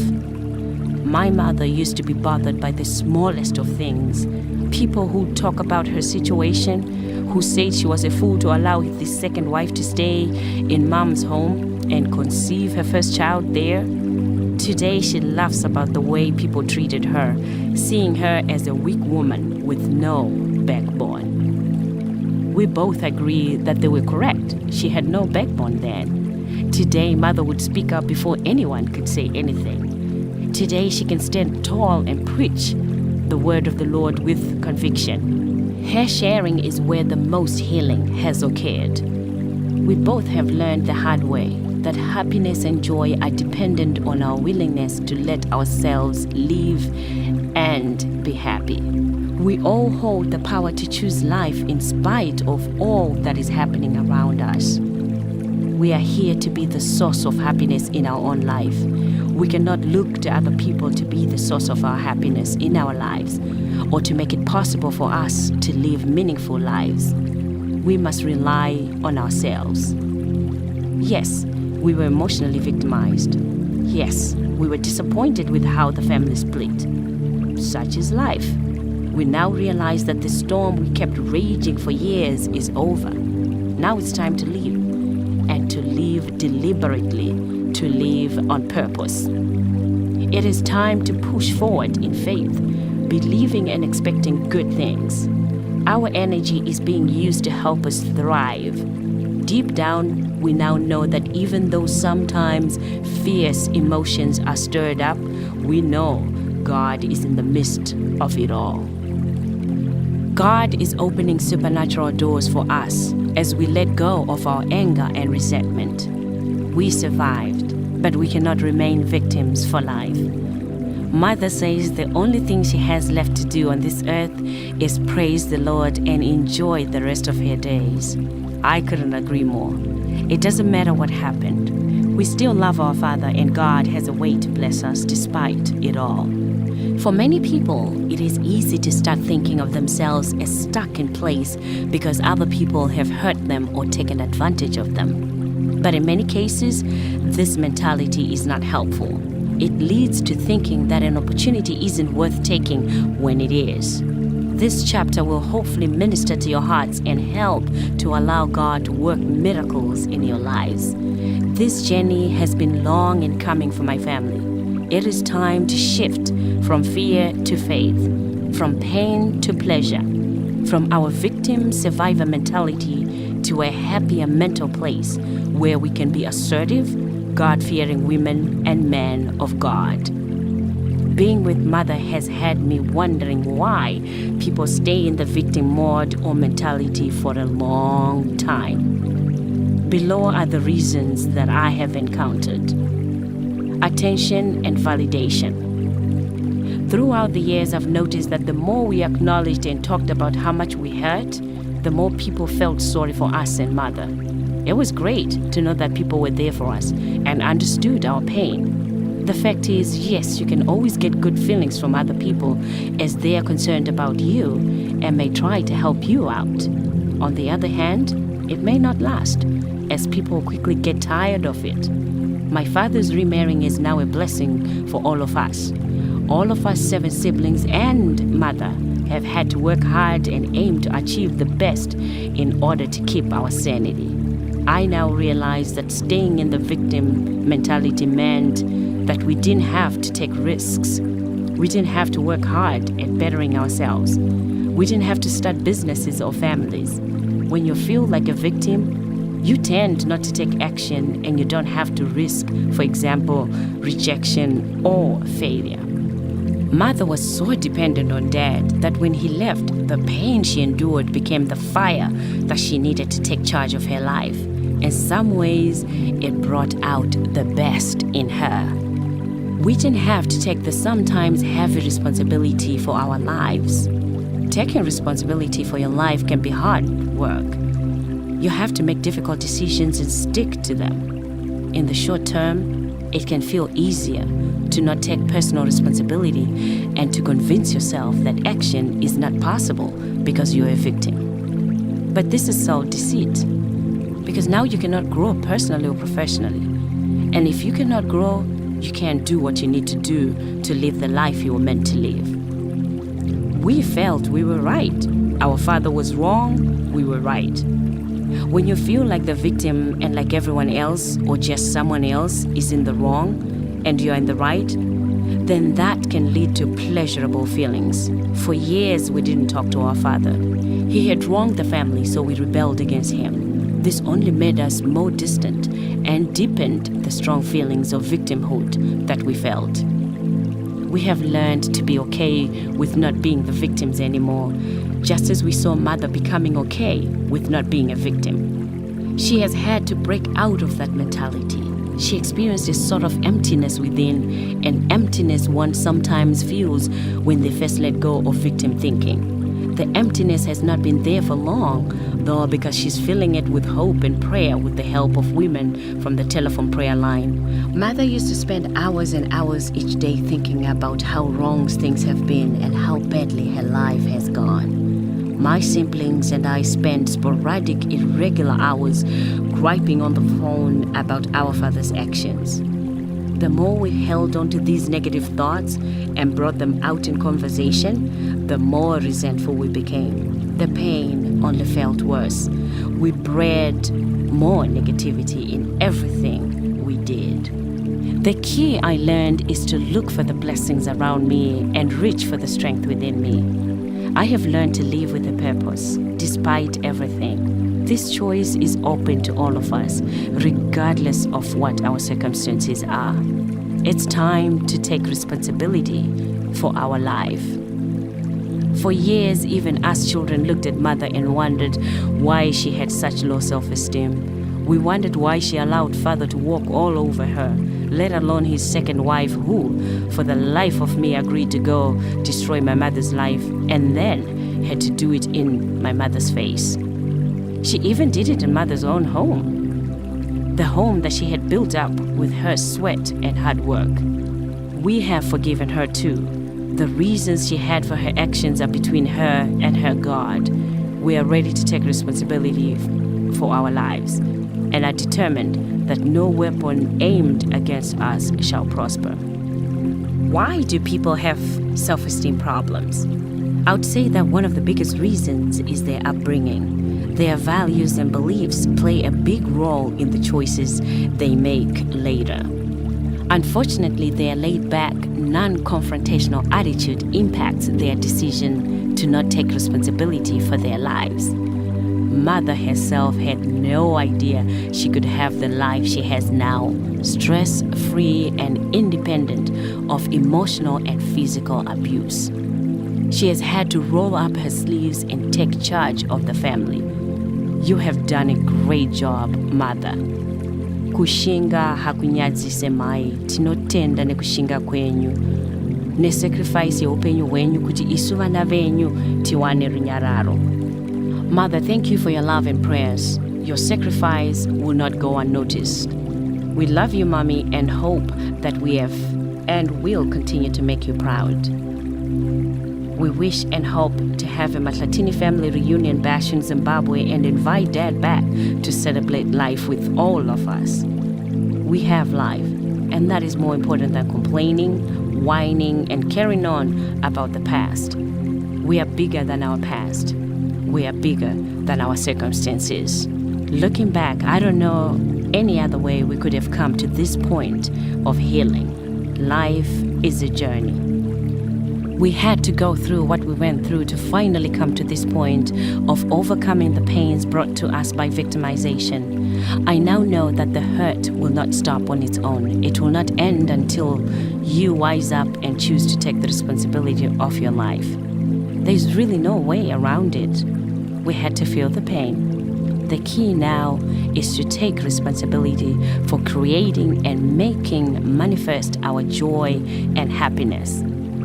It is interesting that for years, We have sat down with my siblings and vented about how we have not seen the proceeds of our hard work or benefited from the personal investments we've worked so hard to earn. We all have graduate degrees. Some of us own businesses, and some have very well-paying jobs. But we could not manage to save or buy homes like other people our age have done. We just felt stuck, unable to do anything because father hurt mother and then left the family. And we have never been the same since. What a waste. If we could have focused on the positive things in our lives, we might have achieved more. Fortunately, the future is not carved in stone. We have learned to expect more from ourselves and not to doubt. Doing this allows us to trust the Lord to give us what He sees fit. We're in expectant joy, which is there for all those who seek it. We now realize that a major key to success, joy, and happiness in life is to be completely free of guilt, resentment, and self-pity. My desire is to inspire and motivate others to look at their lives and see what mental holds they have, if any. I wish to have them look within themselves and give everything they can to fight these inner demons so they may one day have nothing holding them back from living the lives they want. Life cannot deny itself to anyone who gives his or her all. The Bible says, "Seek and you shall find." It's time to get out of the victim mentality and set our sights on greatness. I love one song that I play a lot on my gospel motivation radio show every Sunday on www.visionsfm.com called Mumwe ne Mumwe Anomilane Jake Kudenga, meaning we will all stand alone before the Lord. So we owe it to ourselves and to Him to open ourselves to living a life that is worthy. It is therefore up to each of us to take that step towards greatness. Mark 9 verse 23 says, "All things are possible to him that believeth." As written in Matthew 17 verse 23, the Bible says, "If we have faith, nothing shall be impossible." Matthew 9 verse 29 tells us, "According to your faith, so shall it be unto you." It is critical to think, speak, visualize, and take action towards what you want. Rather than speaking negatively, focusing on what is not working, and think of ways to fix it, I challenge you to practice thinking positively. It works. I will leave you with a story told in the book, The Power of Positive Thinking by Vincent Peale. He talks about one boy who was frozen with fear when he was about to go on a trapeze bar. He could see himself falling to the ground, and that frightened him to death. The instructor looked at this young man and said, "Son, you can do it. Throw your heart over the bar and your body will follow." What the instructor meant was that if this young man could see himself leap over the bar, he could make himself succeed at what he had envisioned. This is true with everything else. When you force your heart to be filled with whatever it is that you desire, where you want to go, what you want to do, what you want to be, the energy you will need to make this vision true will come. It's about expecting the best out of every situation. It's about following our spiritual principles. Believe in what the Lord can do, and blessings will start flowing. I continue to be amazed by people who limit themselves and minimize what they're capable of achieving. There are no limits, because our help comes from the one who created the earth, us, and the whole universe. If He says yes, who can be against us? It's time we all pick ourselves up and pursue the lives we dream of living. Lessons learned. Gratitude. I have learned to be grateful for what I have in anticipation of what is to come. When I feel that I'm putting myself in a victim's role, I like to ask myself, does someone else on this planet have it worse than me? Having the opportunity to counsel and coach others through their despair has allowed me to see my struggles as minimal compared to what I hear. We pray with Mother all the time, and we acknowledge that we have much to be grateful for in our lives. Forgiveness. It's easy to get wrapped up in thinking that forgiveness is just something you should do rather than something you must do. But forgiving can be extremely beneficial to everyone willing to let go. We have finally come to realize that we need to release all our feelings of resentment, anger, and pain related to my father's choices and embrace them. As Catherine Ponder says, when you hold resentment towards another, you are bound to that person or condition by an emotional link that is stronger than steel. Forgiveness is the only way to dissolve that link and get free. We have allowed our Father to control our lives emotionally for a long time, and now it is time to release Him and take charge of our lives. As long as we don't forgive Him, we will always be negatively linked to Him. That is not what we want. We want Him to be as free of us as we are free of Him. He will have to go through His own lessons before He can come to the point where He too can forgive and move on. For now, we forgive Him and we forgive ourselves. Forgiving doesn't mean forgetting. It simply means freeing ourselves from the emotional link that held us so strongly, inflicting so much suffering on all of us. This has resulted in a great deal of inner turmoil, affecting not only our loved ones, but all those around us too. Turning the pain into power by focusing outward and helping someone else. My goal as a messenger of hope is to add value to your life by making myself available to talk to others about victimhood in polygamous wives and children. I foster conversation and growth that has brought much needed healing to all of us. Give yourself a break. We all have failed and made mistakes. No one is perfect. We have given Mother a forum where she can vent and tell her story. I don't think we gave Father as much space to tell his side of the story. We cannot move back the hands of time, but both Mother and Father are alive as of this writing, and it is time they take back this issue and resolve it between them. If they need to forgive each other, they should ask each other for forgiveness so that they can give each other a final break from the emotional hold polygamy has over each of them. Then they need to accept what has happened as adults and call it a day. We, their children, are stepping back, taking lessons learned and guiding our families towards becoming respectful and loving beings. I have realized that my parents have both been influential one way or another. Dad has always believed that I was capable of doing more. He has always believed I can be a person of influence. I thank you, Dad, for your belief, your guidance, and your example. I now see why you burned the candle at both ends when you owned Amalgamated Estate Agents and Kudzanai store in Chundura. I realize now that I have learned all the confidence and business sense I have from my parents. Mother has been my stage and speaking coach. She has critiqued my speeches and given me praise when I do well. She has traveled with me to speaking engagements in churches, retreats, seminars, and workshops in and out of the United States. Her presence and guidance have been a constant blessing. I am more confident and assertive when she's around because I know she will have something to say after each presentation. She has been my cheerleader, my prayer warrior, and my biggest supporter. My prayer was to make sure her tears did not flow in vain. I wanted to make her proud.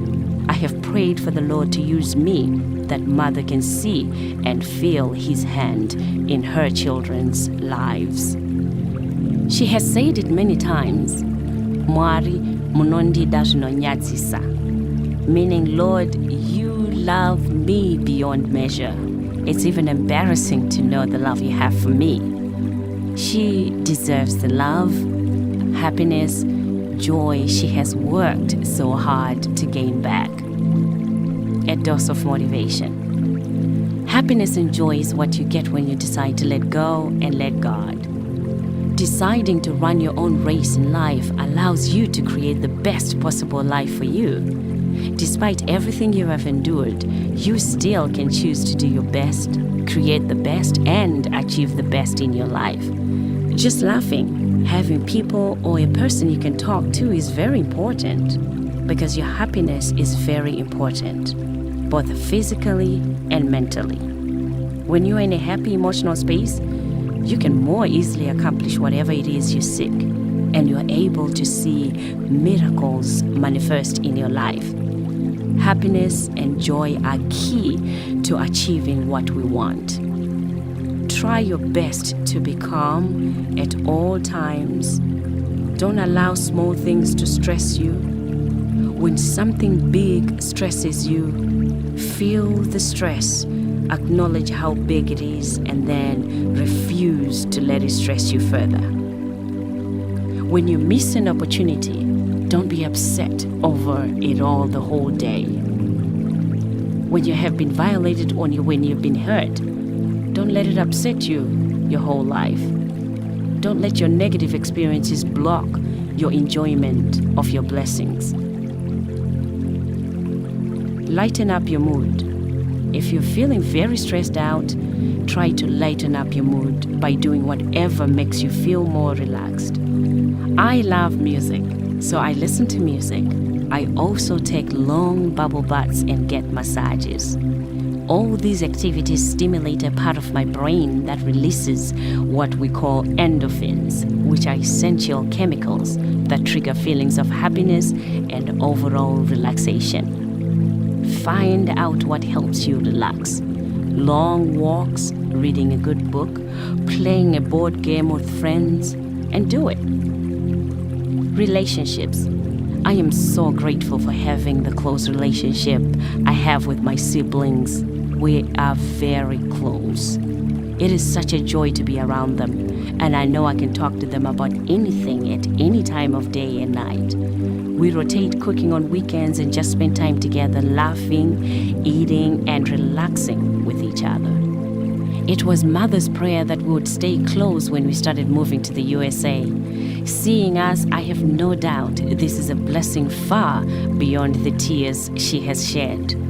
Take nature walks. It is true that exercising in any form opens you up to respond to feelings of happiness and joy. I live by an ocean, so I take nature walks with Mother. The breeze just blows away any worries I might have. Having green plants in your home and making sure your home is neat and bright also creates a happy, delightful ambience. You deserve it. Go forth and live a life full of purpose. It's possible for all of us to have a good life, as good as or better than our dreams.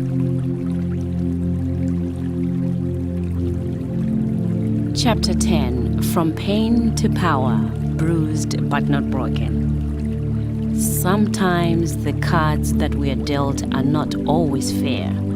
However, you must keep smiling and moving on. Tom Jackson. You are responsible for your life. You can't keep blaming somebody else for your dysfunction. Life is really about moving on. Oprah Winfrey. It is very refreshing to know that we can always have a second, third, or fourth chance in truth, even more chances than that, to start our lives over. It is empowering to see women in general having a voice, pursuing their education, running their own businesses, and acknowledging that God has given them a vision of greatness and they deserve every blessing they seek. The telephone prayer lines have, in my humble opinion, been a blessing to many. I'm excited when I see that women in general, be it us African or African American, are wasting no time in constructing and following their dreams. They all are walking along their path and building the road towards success. Many others, however, are still confined by fear that prevents them from moving towards their dreams. Many cannot find the strength to move beyond these fears.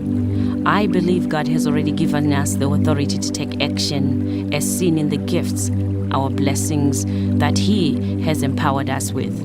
We only need to take those first steps, and He will help us with the rest of the way.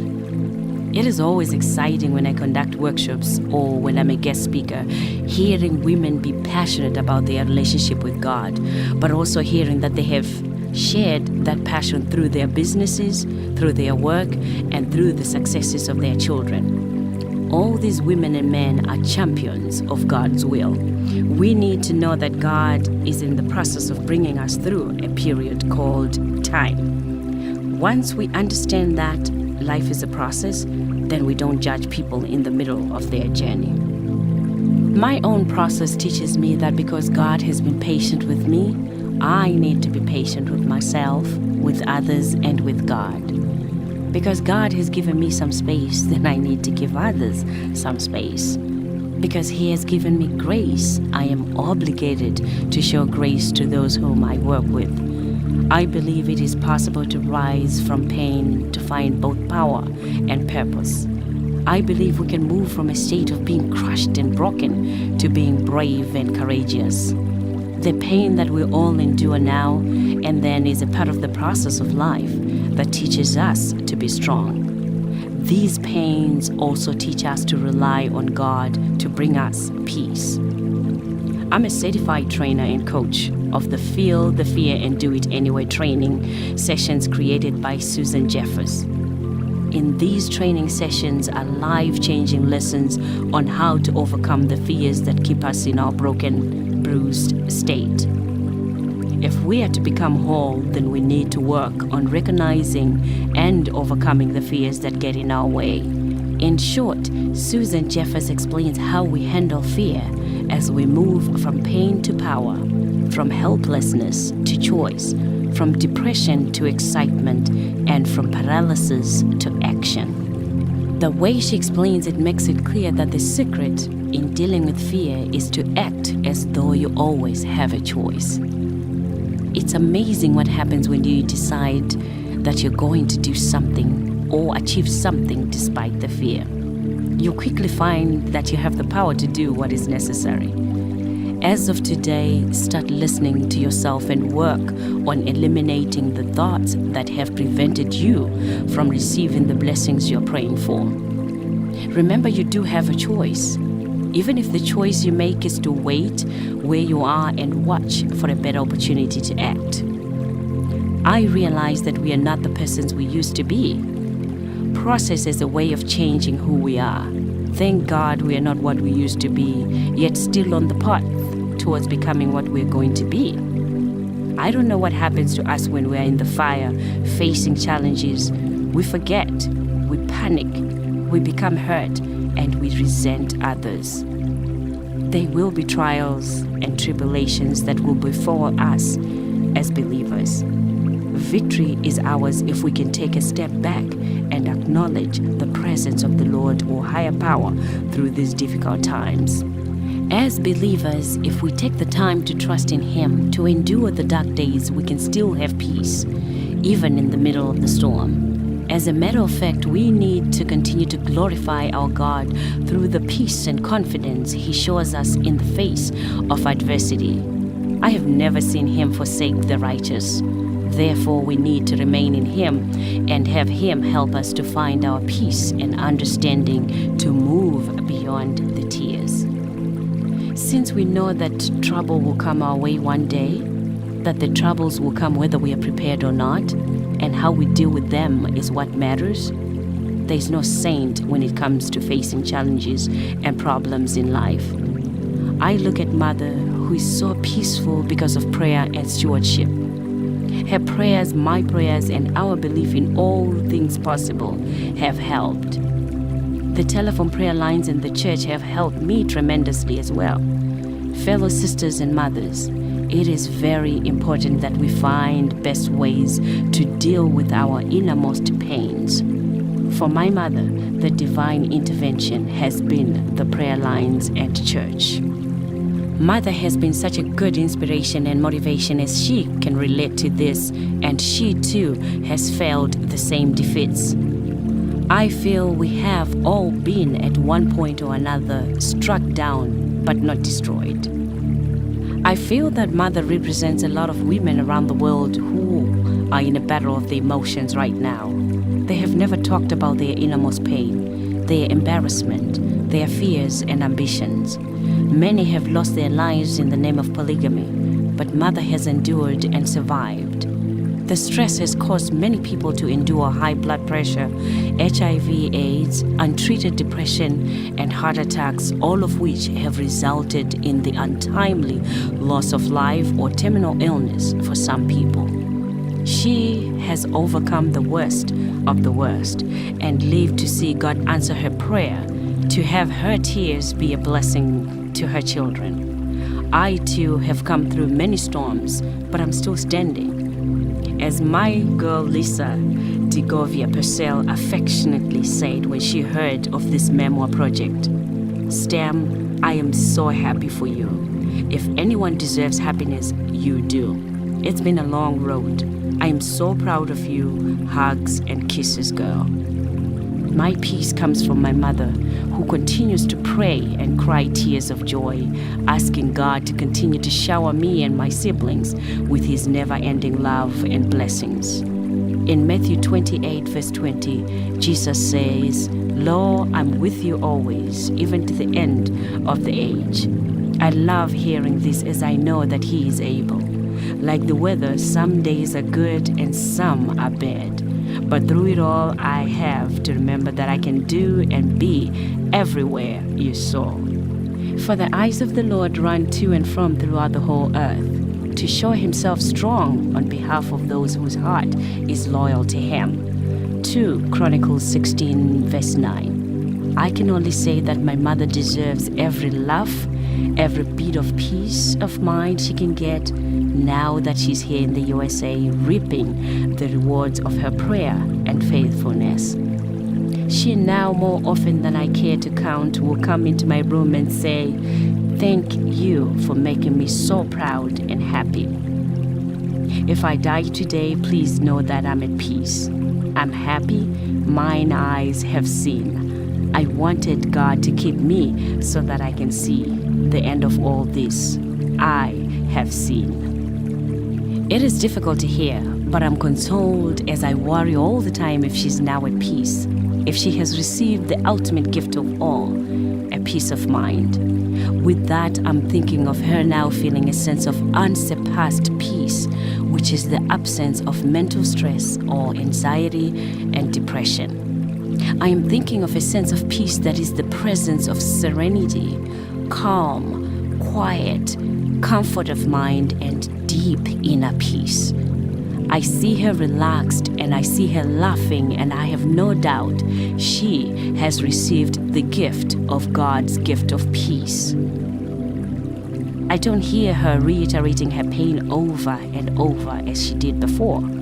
I don't see her panic if my father sends a text message saying, "Tell your mother I'm selling the house." I have witnessed Mother go through the following emotions, changes in her fight for peace and understanding beyond her tears. Accept what is. She has accepted what is. She now knows that there's only so much we can affect or change in our lives. Painful moments will happen whether you are good or bad. Your being a divine woman does not exempt you from painful moments.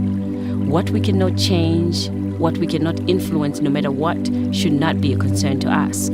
This is what I noticed, that before she focused and lingered on things my father did, his wife did to her when they were in their home. The pain she felt from relatives who betrayed her by accepting the other wives to be in her home. She had no control over why they did this. I see now she has let go.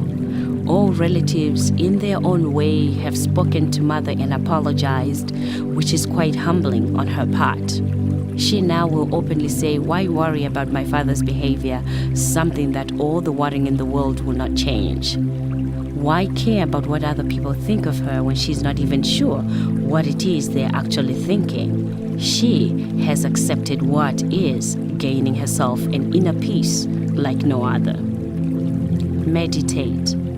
Even though she will not call it meditation, I have seen Mother take time to be quiet, relaxing, with no outside influences. I have seen her watch shows that are soothing and relaxing on television. I have seen her refrain from taking calls to relax her mind and then call once she's in good space. She treasures her peacefulness, which is a big step for her. She deserves the peace and relaxation. I tell her to enjoy the pension she has worked hard. Spend time in nature. Mother loves water, so we walk all the time by the beach or sit out on our patio and watch birds, look at the nature from our patio. She's an avid exercise freak. I call her, so you'll find her stretching, watching a yoga program, or exercising with an exercise session on television. Learn the power of a smile and letting go. Mother loves the phone. I have fun watching her acting like a kid whenever her friends or my siblings call. She's happy to talk to all, so if you ever call her and she talks to you for a second, then she tells you she has to take another call, please don't be offended. She has no telephone etiquette. Mother does not want to miss any calls. Her goal is just to say hello so that everyone knows they are acknowledged. My goal in prayer is to make sure that she gets what she wants. She goes wherever she wants to go and enjoys whatever she wants to enjoy. I am at her service. She is my queen. Every mother deserves that queen treatment, especially if they sacrifice their own happiness as my mother did. Care about others. I'm yet to know anybody who has unconditional love for everyone as my mother has. She has no discrimination that you are not a relative or her child. She genuinely loves and cares for everyone. She will tell you herself that she holds no grudges. She has no hate bone in her. I believe her. From the time we were young, we brought our friends home and they were hooked to both our parents. Mother has not changed. Friends will come to my house before I know it. They are coming back again and again to see Mommy.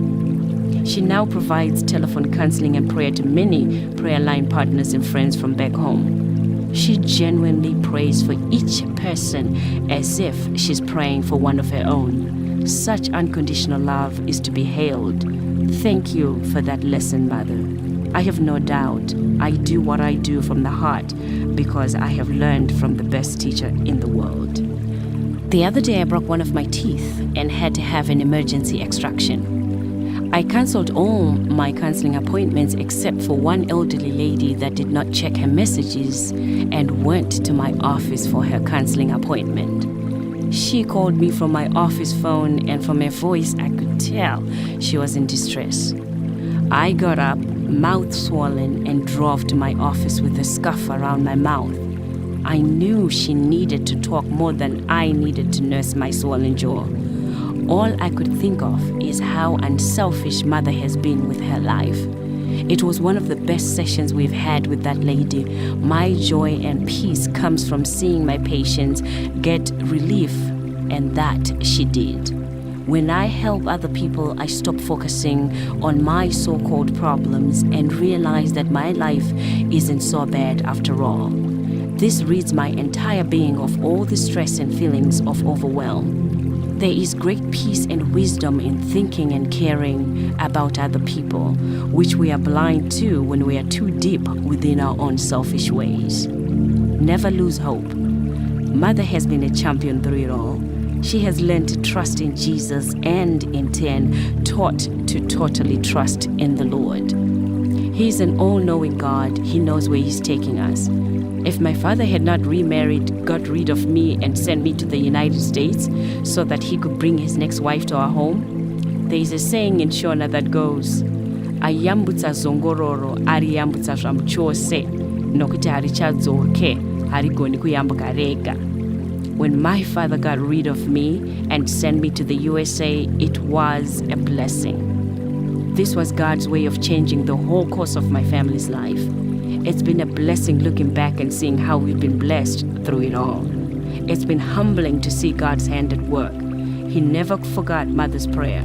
When we thought he had forgotten, why was this happening? And he knew his plans were bigger than our eyes could see. I am the voice of hope. When I'm on the radio presenting my gospel show, which is called Let's Praise Him, Ngati Murumbidzei, Asim Demiseni, on www.visionsfm.com.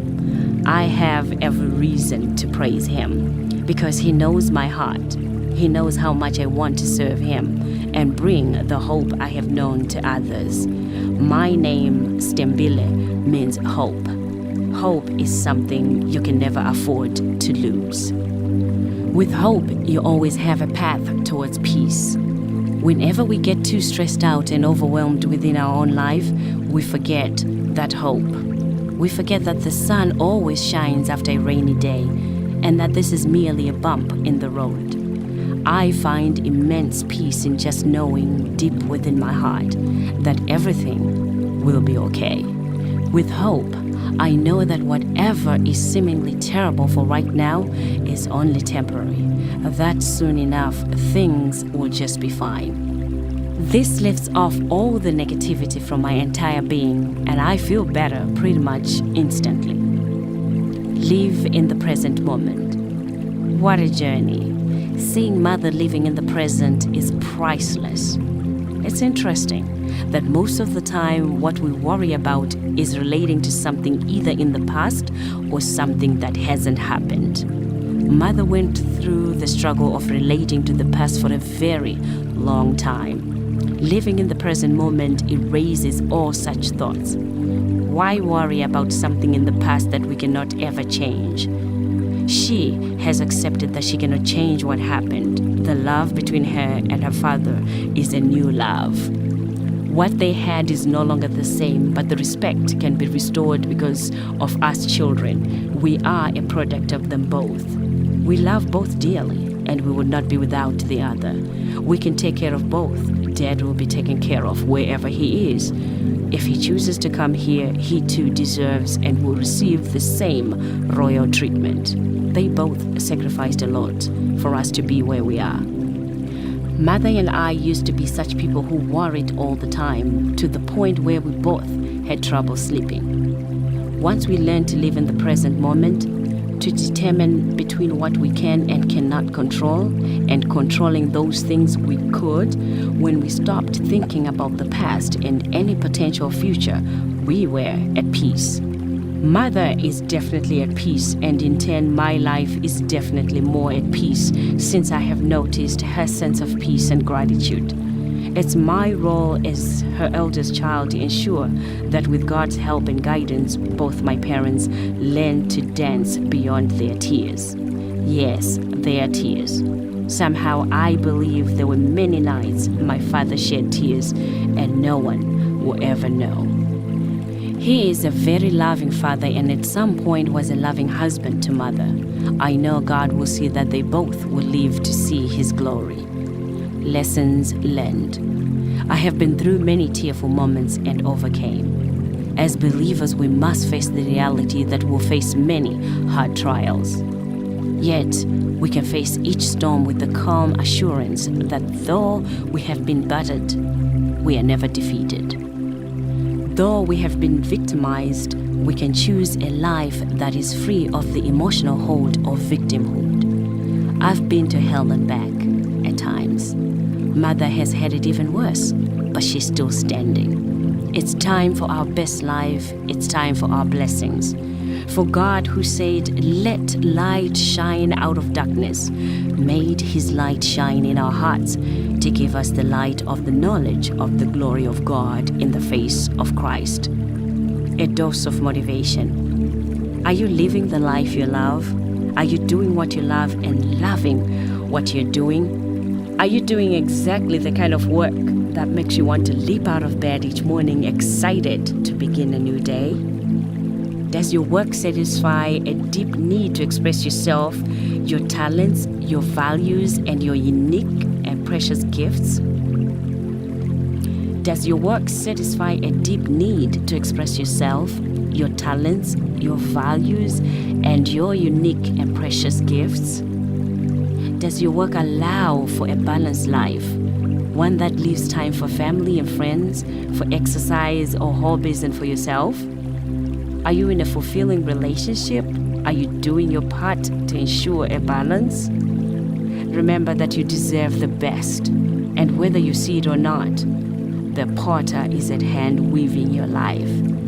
Though the answers sometimes appear to be taking way too long, wait on the Lord, for He shall make sure your destiny is fulfilled. We'll cry tears at one time or another.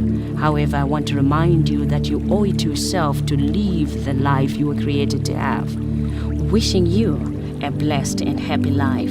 Beyond the tears, may you find your own hope, happiness, and joy.